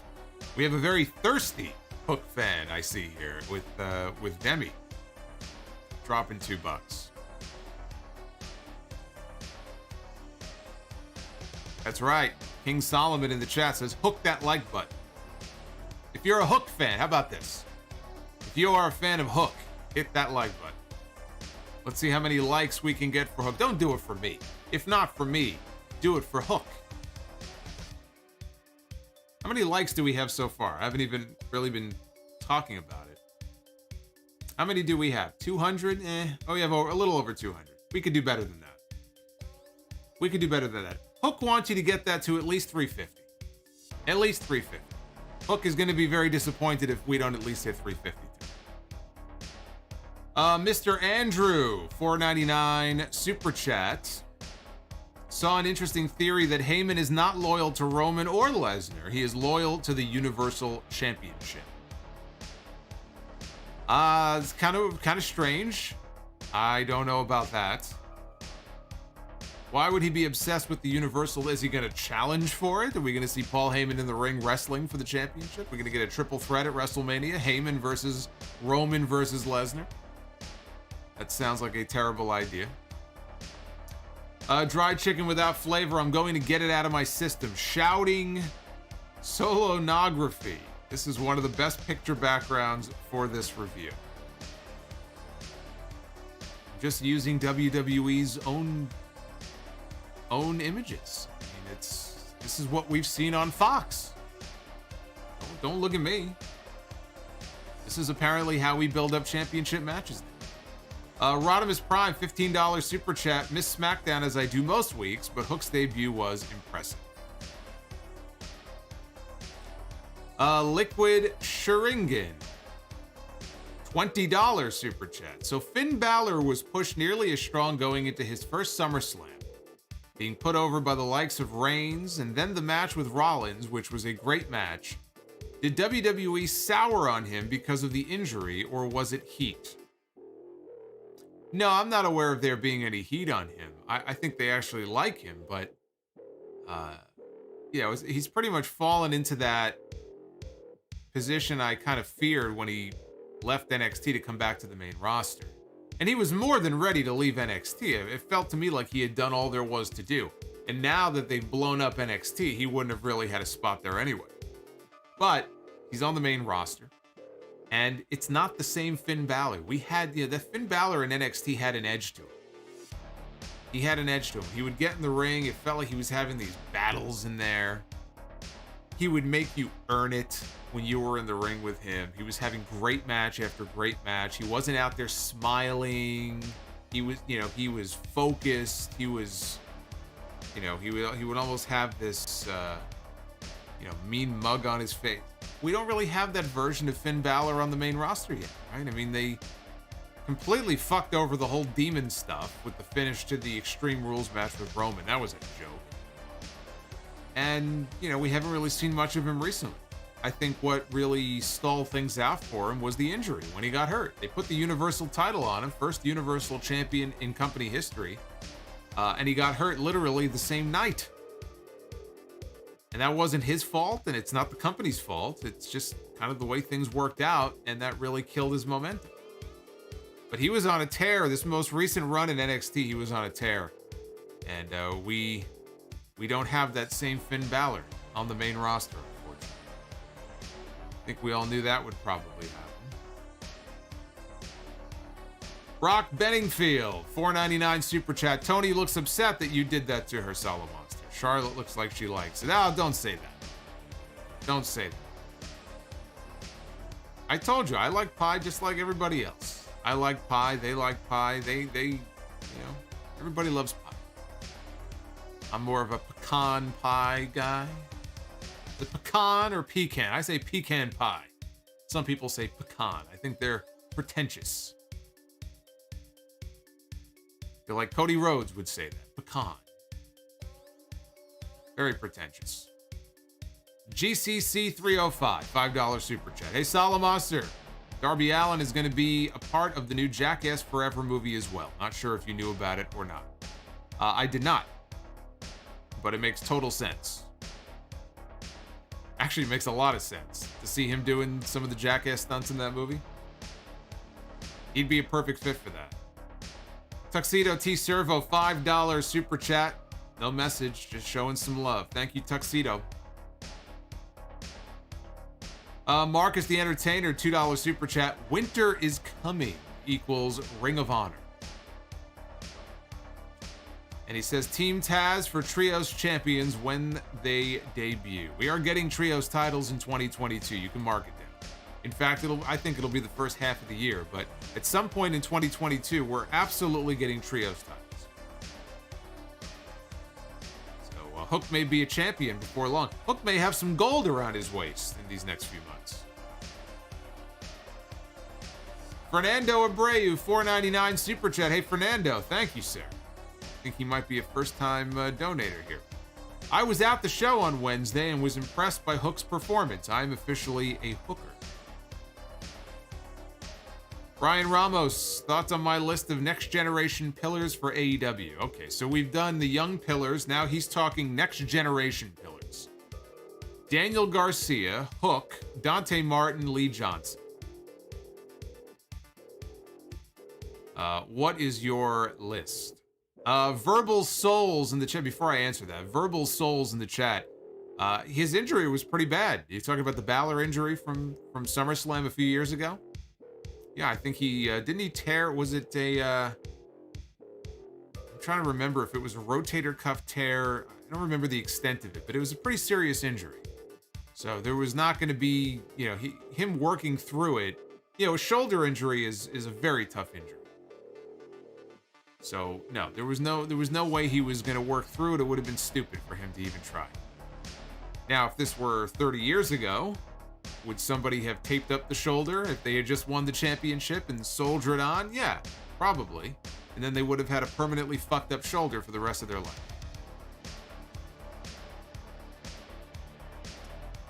So Brian's question about the next generation pillars here. I do think of Dante Martin. I think of Daniel Garcia. I think of Hook. After one match, I think we can probably put Hook in that category. I need to see more of Lee Johnson. I tell you what, I've been impressed by Lee Moriarty. I've only seen him more recently, but he's looked impressive to me as well. Moriarty. So I think all of them belong on that list of potential, next generation pillars in the company. I'm trying to think if there's anybody else that I want to add to that list that I would throw in there. Wheeler Yuta might be on that list too. Again, it's very early, but we're talking next generation potentially. I would consider Yuta. I would put Yuta on that list. Abhinav Tirumala. Name your best managers in AEW. I say Taz and Jose. Well, how can you vote against Armed Anderson? You're gonna vote against... I mean, he fell off the fucking stage a couple of weeks ago and got right back up. Best managers in AEW. Do you consider Sting to be a manager? I don't know. Tully's got that old school vibe. Him and FTR, I really like them together. I like that trio. And I said, for a guy his age, Tully, he still moves around pretty well. Jose, I don't know. Jose is just this kind of random guy who popped up recently. He doesn't really nothing about him that impresses me. Alex Abrahantes with the Lucha Bros. I think he complements them well, especially on the promo side of things. I guess there's no manager that really stands out to me as far as like being like a ringside manager. That's why I don't look at Taz. He's not a real manager. I don't look at him the way that I would look at like a Jimmy Hart or a Bobby Heenan or Paul Heyman, as the advocate for Brock or in the corner of Roman.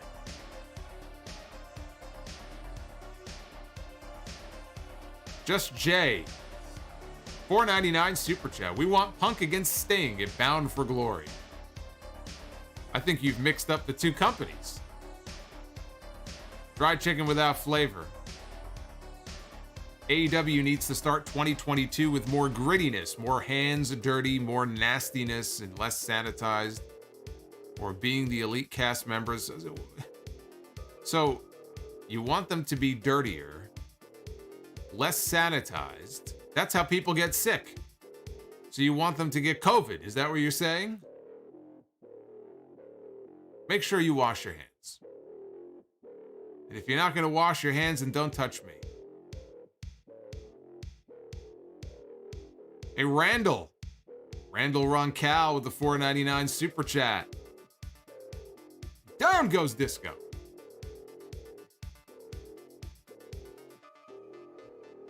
It's a panic at the disco. Deshaun Robinson, $1.99. If we are all Hook fans, does that make us hookers? Of course it does. Where have you been for the last 90 minutes? Jared M, again, thank you for that $25 drop from earlier. I answered your question earlier, in case you missed it.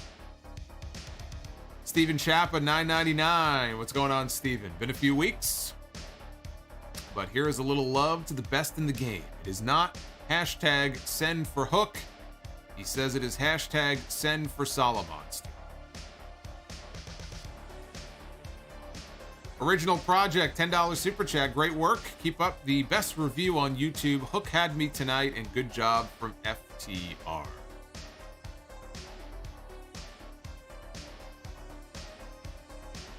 Yeah, I forgot to mention Don Callis. I guess to answer that other question about managers, I think Don Callis really would be in the top spot. He's got that whole old school manager vibe down. Obviously, he knows how to draw heat on promos. We've seen him get physically involved. He would be the closest thing to kind of an old school top tier manager in that company. Probably him and Tully. Dr. NXT Scorpio, $4 super chat. After listening to the review, I'm glad I didn't watch SmackDown. Thank you, good sir. Have a good night, folks.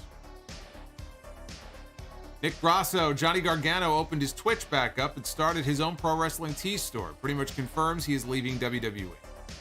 Yeah, I mean, you didn't need that to tell you. He's gone. His contract is up. He is gone from WWE. That doesn't mean he can't go back. He is officially gone. I don't know why people are using that. Well, that's the indicator that he's leaving. He's gone. His contract expired already. It's over. As of today, in fact, I think. Today is the day, December 11th. He's done. He signed a 1-week extension. That's it. It's over. And not only did he open a Twitch, he opened a YouTube as well. He's hitting...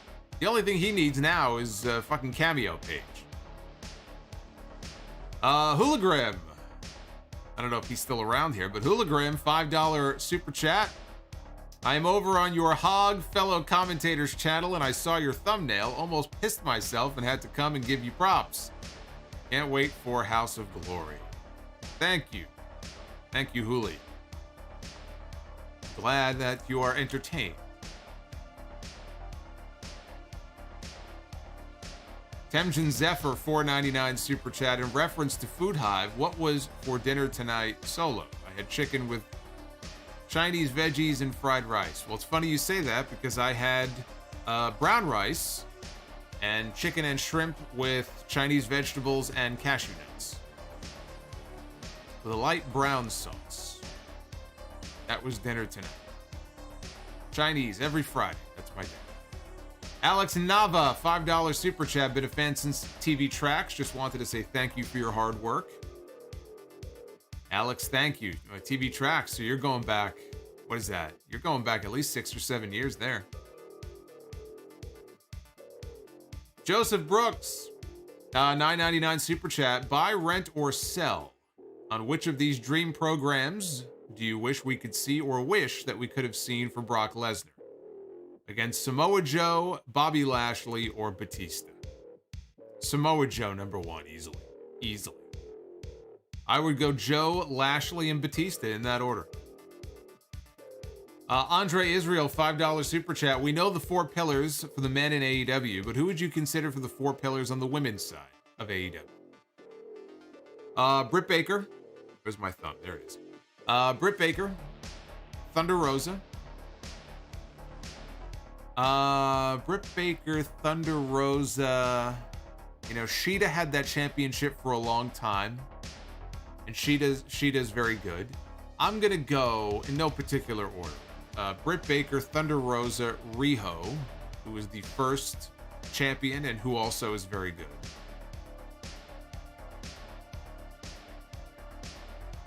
Well, you know, you can tell that Jade is going to get that big push, but she's not there yet, so I hesitate to put her on that list. You know, a year from now, she might be on my list. Britt, Rosa, Riho, and I kind of want to put Serena Deeb on there, to be honest with you. I would either put Serena or Statlander on there, I think, at number 4. I might go Serena. I might go Serena Deeb. She's fantastic. And winter is coming. We're going to get Sheeta and Serena, and that's going to be awesome. That's going to be awesome. Randall, again, thank you for that $4.99 drop. I appreciate it. And Marcus Metcalf, $2 super chat. Did CM Punk start this Hook hype? I don't know where it started, but I'm glad it did. I'm on the Hook hype train. The question is, who do you put him in the ring with next, right? Tonight, it was Fuego del Sol. Who do you send Hook after next? It's too bad Marco Stunt's not around. He's off auditioning for The Voice. Apparently, he's trying to get on The Voice television show. If Marco Stunt were around, it'd be kind of fun to watch Hook throwing him around the ring and then choking him out. Who do you want to see as Hook's next opponent? Is my question to all of you in the chat.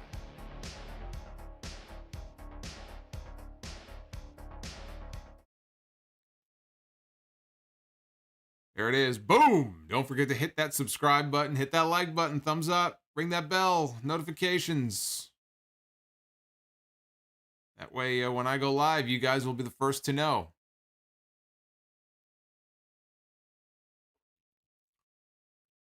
Juan Ocampo says Hook against Orange Cassidy.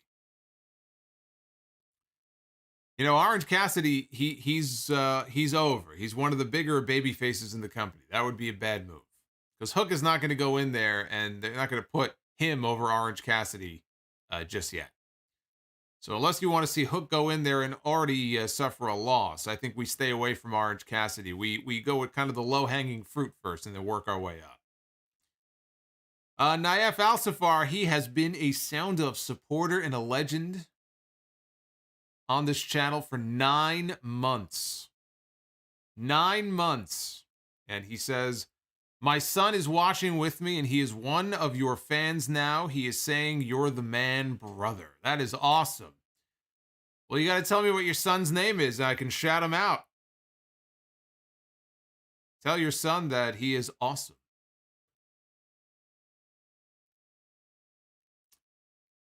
Dry chicken without flavor, $5 super chat. I meant the wrestlers being booked to be more dirty and rough in terms of their in-ring action on the show and the segment. Well, thank you for clarifying. I was kind of hoping you weren't talking about wanting them to get germs and get sick. I assume that's what you meant. But thank you for clarifying. Yeah, a second-generation Solomonster fan. We have a lot of those, actually. There's actually quite a few second-generation. I don't know about third-generation, but there's a... I don't think I've been around that long to have third generation fans. But there are quite a few second generation Solomonster fans, male and female, who have been turned on to the show. That is very cool. Chris Manson, channel member, Sound Off legend for 8 months. You're only 1 month behind Nyla. He says, hide your wives. Solo is looking spicy. Am I? Am I looking spicy tonight? Am I a spicy guy? Kevin Murillo, $5 super chat. Hook against Seidel. Interesting match. Interesting match. Hook against Mike or Matt, either one of them. But we need some more Hook singles matches. What about Hook against Punk? Hook against Danielson. Let's go.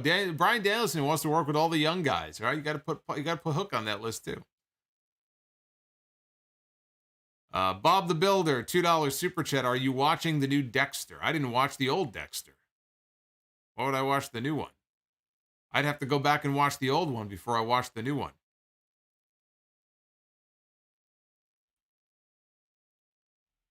Temjin says, well, you did eat Chinese food. Well, that's true, but I don't eat spicy. I can't do spicy food. You know, when I used to get Popeyes, and I haven't had Popeyes in like 2 years, but when I used to get Popeyes, I would always say, give me the mild. And then invariably they would slip in a spicy leg or a spicy, breast in there. Not that I have an issue with a spicy breast, but I'd be having my mild chicken, and then all of a sudden my fucking eyeballs would light up. I go, oh, they slipped a spicy one in there. I don't know. It overwhelms me, and I can't enjoy the food. It's like my mouth is on fire. I don't find that pleasurable. I don't find that enjoyable. But I know people. I have one friend who actually walks around. He has a little bottle of hot sauce or Tabasco sauce, and whenever he travels, like one of these little pocket bottles, and he takes it everywhere. So wherever he's going, whatever he's eating, he'll pour that shit on. You got these people doing like the ghost pepper challenge and stuff. The Reaper. I watched that show Hot Ones. I watched the Hot Ones episode he did with Sasha Banks. I don't know why people put themselves through that. I'll never understand it.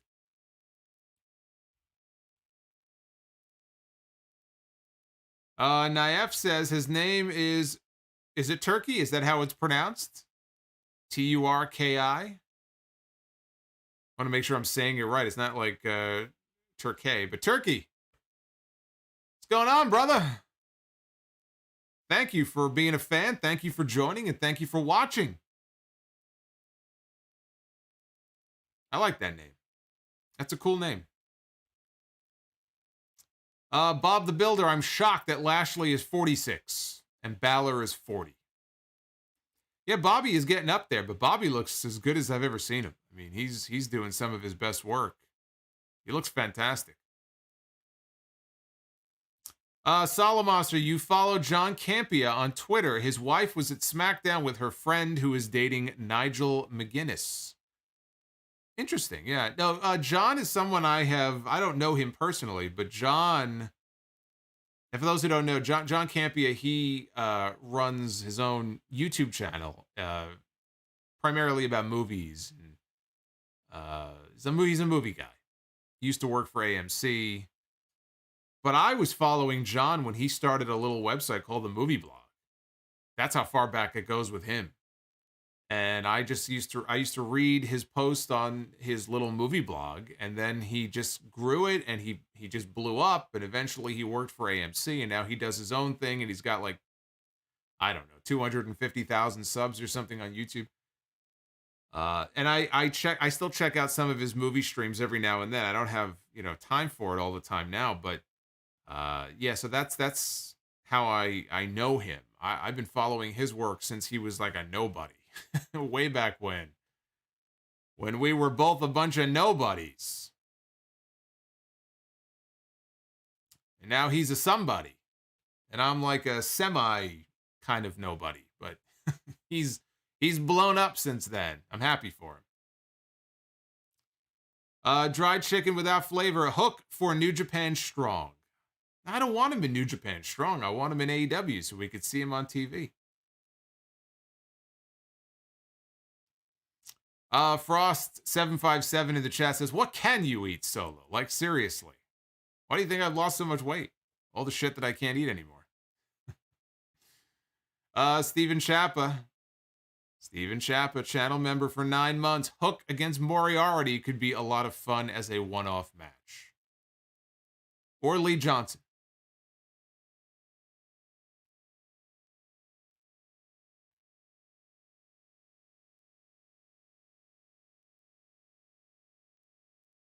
Oh, is Campy alive right now? That's funny. Hoolagrim says, you're a legend, Solomonster.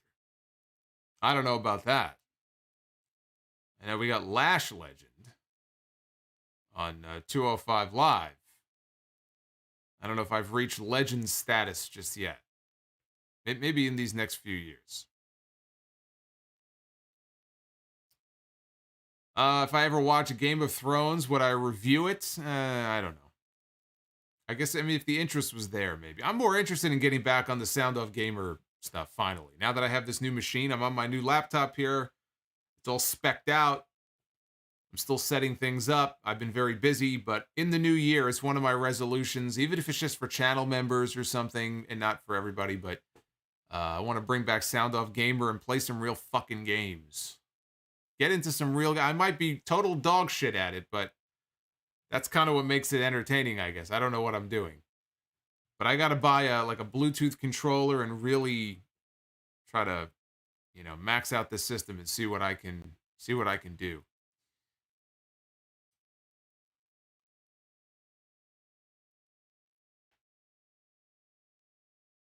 Randall says, what's the appeal in Hook, in your opinion? I think the appeal in Hook is that he's been around for months and months and months. I have no idea what the kid even sounds like. I've never heard his voice before. He stands there. He kind of has this unique look. He looks like he stuck his finger in a light socket. His hair is 8 inches in the air. But he walks out there and doesn't speak. We don't know hardly anything about him. So there's a certain mystique to him. He's not... It's not like sometimes they'll put these young guys in segments where they have to cut promos and stuff and they're not very good. They kind of suck. It's hard to suck when you don't really say or do anything. You just kind of show up and people are like, hey, what's that guy all about? There's a certain element of all right, what's this guy's deal? Well, what's up with him? Is he any good? He's been on television for months. He might get in the ring and shit the bed. And then he goes out tonight and has the kind of match that he had. And it's like, oh, all right, this guy can actually work. Interesting. You think people went nuts for his first match tonight? Wait until he stands in the middle of the ring with a mic in his hand, teasing that he's going to cut his first promo. And then he'll open his mouth and he'll sound like Mike Tyson or something. And the whole mystique will be killed instantly. He's probably better off just keeping his mouth shut and not saying anything.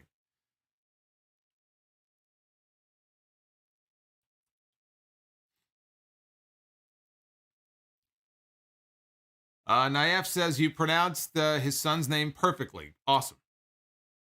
I wanted to make sure that I did. Bob the Builder was watching an old sound off from 2007 about CM Punk and ECW. Crazy how true your predictions turned out. Yeah, there were some that didn't, and there were a lot that did. And I've got the first 12 episodes I ever did of the podcast up for the Legends tier members on YouTube. They're the only ones who have access to it. You can't find these episodes anywhere else. And I'm still going through all of them, and there's a whole bunch that I'm going to be uploading in the months ahead. Because really, if you go on Podbean or some of those platforms, the earliest sound off that you can find... I mean, I might have uploaded a vintage one every now and then. I guess it would be the Michael Jackson rant. Everybody still talks about that. Was episode 75 from 2009. So there's a whole 70 some odd episodes that are not anywhere. And I got the first 12 of them up. That's the Legends tier for those of you who are interested in the retro stuff.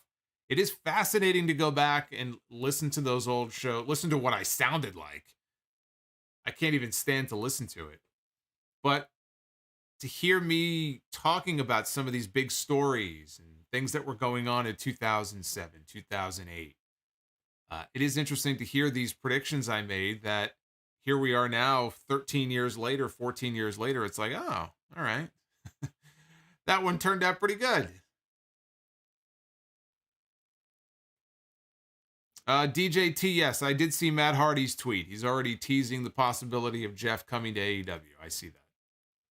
I think Jeff's got bigger problems right now to deal with. Marcus the Entertainer, in an interview, Ricky Starks compared Hook to James Dean because he is so mysterious. I can see that comparison.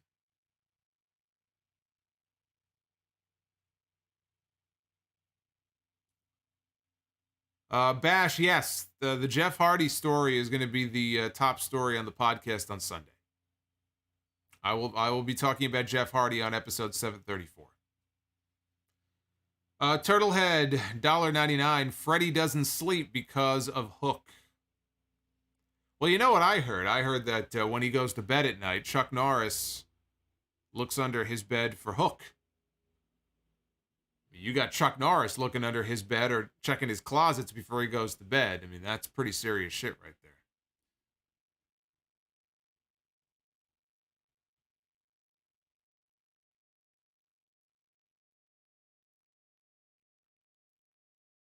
Juan says, I would rather buy on a Charlotte Moonsault than a Rock Sharpshooter.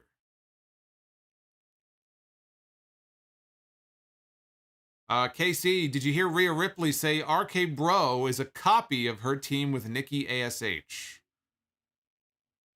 I don't see that at all. I don't know what Rhea was smoking when she said that, but I don't see that at all. Boobs. Oh, not boobs. Jesus. Boots.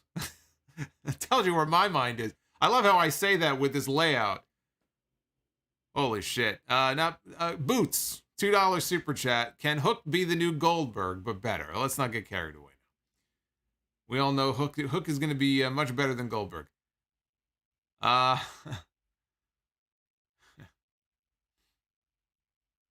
DJT says, I wonder if Jeff Hardy wanted out of WWE because his wife said he's fine and so did Matt. Well, by golly, if his wife says he's fine, then he must be fine. Come on. What else do you expect them to say? Of course they're going to say he's fine. I would not expect them to say anything different.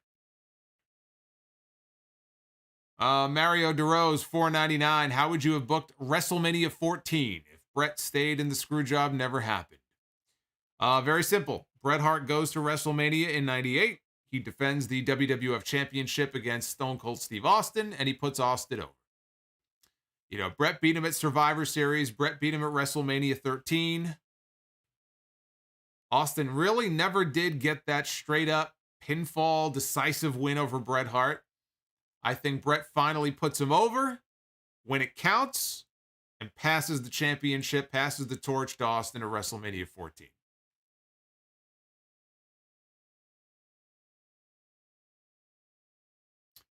Marcus the Entertainer, $5 super chat. With only 4 matches being announced, will either Deeb and Sheeta or the championship match be a draw?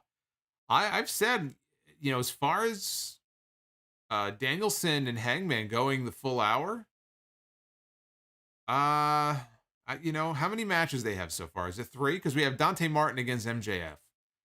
And there's still plenty of time for them to beef up the card and add more matches. If they don't, of the matches that you mentioned, I think it would be Hangman and Danielson going to a draw so that they can come back and do the rematch of Battle of the Belts next month. Do they have the balls to do it? Do they have the balls to go the full 60 minutes? I mean, WWE has had a couple of 60-minute Iron Man matches over the years. They don't really do that too often. But would they put those two out there for 60 minutes? I think there's a much better chance of it being the world title match than the women's match.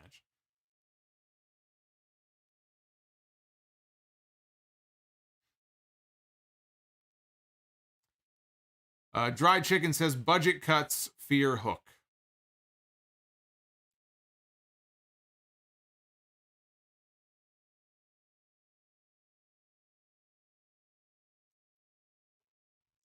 Closing in on 300 likes. Let's get those numbers up. All right.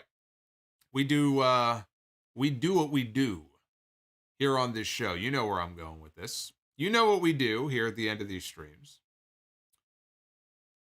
We do a little something called Be the Booker, which has become a favorite for many of you, where I take it upon myself to attempt to book the WrestleMania main event. We end up with a random match, and sometimes we get a great match, and sometimes we get a not-so-great match. And we've gotten a lot of not-so-great matches. Let us see where we end up this week. Be the Booker. Be the Booker. I'm going to book Kazuchika Okada, the greatest wrestler in the world today. Former IWGP Heavyweight Champion, may well be again. Wrestle Kingdom is coming up, only a few weeks. I'm going to be covering that. We got a busy January coming up. We got Day One on January 1st. We've got Dynamite coming to TBS. We've got Battle of the Belts. We've got 2 nights, well, technically 3, but 2 nights from the Tokyo Dome of Wrestle Kingdom. We've got the Royal Rumble at the end of the month. There's a GCW show at the Hammerstein Ballroom. I'll probably be covering that as well. A lot of stuff coming up in the month of January. So you're going to want to have it locked in right here on this channel. But anyway, Okada, who is going to be on the opposite side of the ring? So many possibilities here. So many possibilities. We've already got one strong contender. Who is going to be the opponent? Let's find out. Let's find out. It will be Okada one-on-one with Rey Mysterio. Okada and Mysterio, main event of WrestleMania. That would be a hell of a match. You know, Rey, even at his age now, with all the injuries and knee problems that he's had over the years, Rey is still tearing it up in the ring. So, I mean, Okada against Rey Mysterio from 20 years ago would be, you know, the Okada of now against the Mysterio of then would blow people away. But even today, I think they would go out there and have a very good match. I dig that. That's a WrestleMania-worthy main event. Did it happen in New Japan? I don't recall if it happened in New Japan. Maybe it did. If it did, I didn't see it. But let's switch over to the women. Let's see if we can have some good luck with the ladies as well. We have ruined many a Be the Booker segment by booking a great men's match and then crapping the bed with the ladies. So let's hope we have better luck here tonight. Let's see. Who we got? Who we got? We got Melina Perez, one half of the women's main event of WrestleMania. Who is Melina going to be opposing? It will be Melina one-on-one with Ronda Rousey, who already has had a WrestleMania main event to her name. I know that because I was there live in the building when it happened. In fact, that was the last WrestleMania I attended. Ronda Rousey and Melina, you know what? I'll allow it. For the women's main event, I will allow it. I think we did a good job this week, guys. I think we did it. I think we did it. I think we did good on both ends. Hit that like button.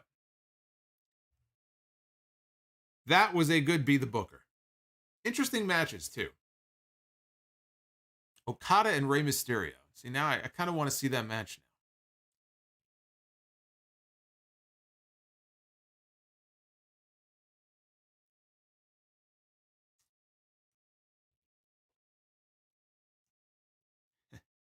Of course, Ronda goes over. I mean, everyone in the chat, Ronda wins. I mean, as if Melina would win. I mean, come on. You're not putting Melina over Ronda Rousey. You know, Melina used to be, she's older now. I don't know if she can still bend the way that she used to. But one of the sickest spots I ever saw was actually in a Melina match. It was against, I want to say it was Natalya. I don't remember what pay-per-view it was. But Natalya put her in the sharpshooter. And because Melina is so flexible, Natty leaned back. You know, I have an issue when somebody uses a sharpshooter and it looks like they're standing when they do it. It doesn't look like it hurts at all. She wrenched back so much. She had this woman bent like a pretzel. It looked brutal. Looked so good.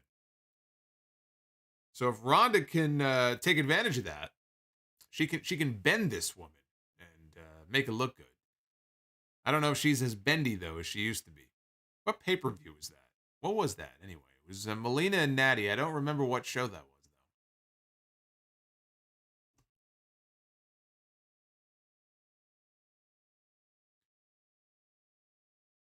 though. Holy smokes! Look who joined us in the chat. It is Luis Belmont show. So sorry, I'm late to the party. He's only first joining. We're about to end the stream, and he's first joining us. Look at this. You missed the super stream, Luis. You got to go back and check everything you missed. All right, I want to thank everybody who joined me tonight, made this a very fun stream. We did double duty tonight. We covered SmackDown and Rampage. Usually it's just Rampage. We might make this more of a recurring thing where we do both shows. We'll see. Right now, it'll be week to week. I'll figure out what I want to do, but I think we might, heading into the new year, we might start doing that more often. I wanted to make sure I watched SmackDown tonight live instead of waiting until tomorrow, because I have a lot of work coming up tomorrow. And part of the reason is, and again, I'll put this up on the screen for those of you who are interested. I know there's a lot going on tomorrow night, including the final Ring of Honor pay-per-view, and I'm sure that's going to be very good, but this is going to be a great show, too. House of Glory, for the glory. I will be at the NYC Arena. I will be on commentary calling this show, including a main event of Red versus Black. Malachi Black making his Hog debut one-on-one against the Amazing Red, the founding father of House of Glory, one of the great high flyers of all time. Buddy Matthews makes his House of Glory debut as well. He'll challenge Low Key for the Crown Jewel Championship. We've got that. We've got Cashflow Ken Broadway against TJP. The Bollywood Boys making their Hog debut, and who knows what else. It's going to be a fun night. And if you can't be there live in the building, you can buy it. $14.99 on Fight TV. T-minus 18 hours and counting. I will see some of you at the building tomorrow night. Don't be a stranger if you see me and I'm not busy. Say hello. And that's going to be a good show. First 3 rows all sold out. There are general admission tickets still available if you want to try to come on down. But otherwise, you can watch from the comfort of your own home. And that is where I am going to be for a good part of the day tomorrow. So it's going to be a very busy day, but one that I am very much looking forward to. And I thank you for joining me. Again, I will be back on Sunday, episode 734 of the podcast. We are going to talk about Jeff Hardy. We are going to talk about all the other news and notes of the week. We'll talk about Raw. We'll talk about NXT, Gargano, O'Reilly. I've got a lot of thoughts on that as well. Also, we'll see, what happens at the Hog Show tomorrow and what happens at the Ring of Honor pay-per-view. AEW is sending Jay Lethal to take the place of Bandito in the main event against Jonathan Gresham because the Ring of Honor World Champion is out of the show with COVID. His second time he has been diagnosed with COVID in the last 2 years. It could not have come at a worse time for Ring of Honor. That this guy is their champion is going to miss their final show, at least final show for many months. And Tony Khan has said that he wants to show support for Ring of Honor, and I guess part of that support is sending Jay Lethal back. He will be in the main event against Jonathan Gresham. So I'm sure there'll be some news coming out of that show as well. We'll talk about all that on Sunday. Until then, be well, stay safe. Thank you for the kind words and all the super chats. And everyone is Sid the Kid, that ain't going to happen. $50 for shirtless Solomonster. Yeah, that'd be a good look between these images here of Charlotte and Toni Storm. What a great screen cap that would be. That will not happen. Besides, it'd be a lot more than $50. You'd have to drop like a $250 super chat for that. You're gonna have to step up your game. I don't give that shit away. You gotta pay. I'm not giving you that for free. Anyway, see you guys on Sunday. And again, next Wednesday for Dynamite. Winter is coming. Big stream coming up on Wednesday. I'll see you then.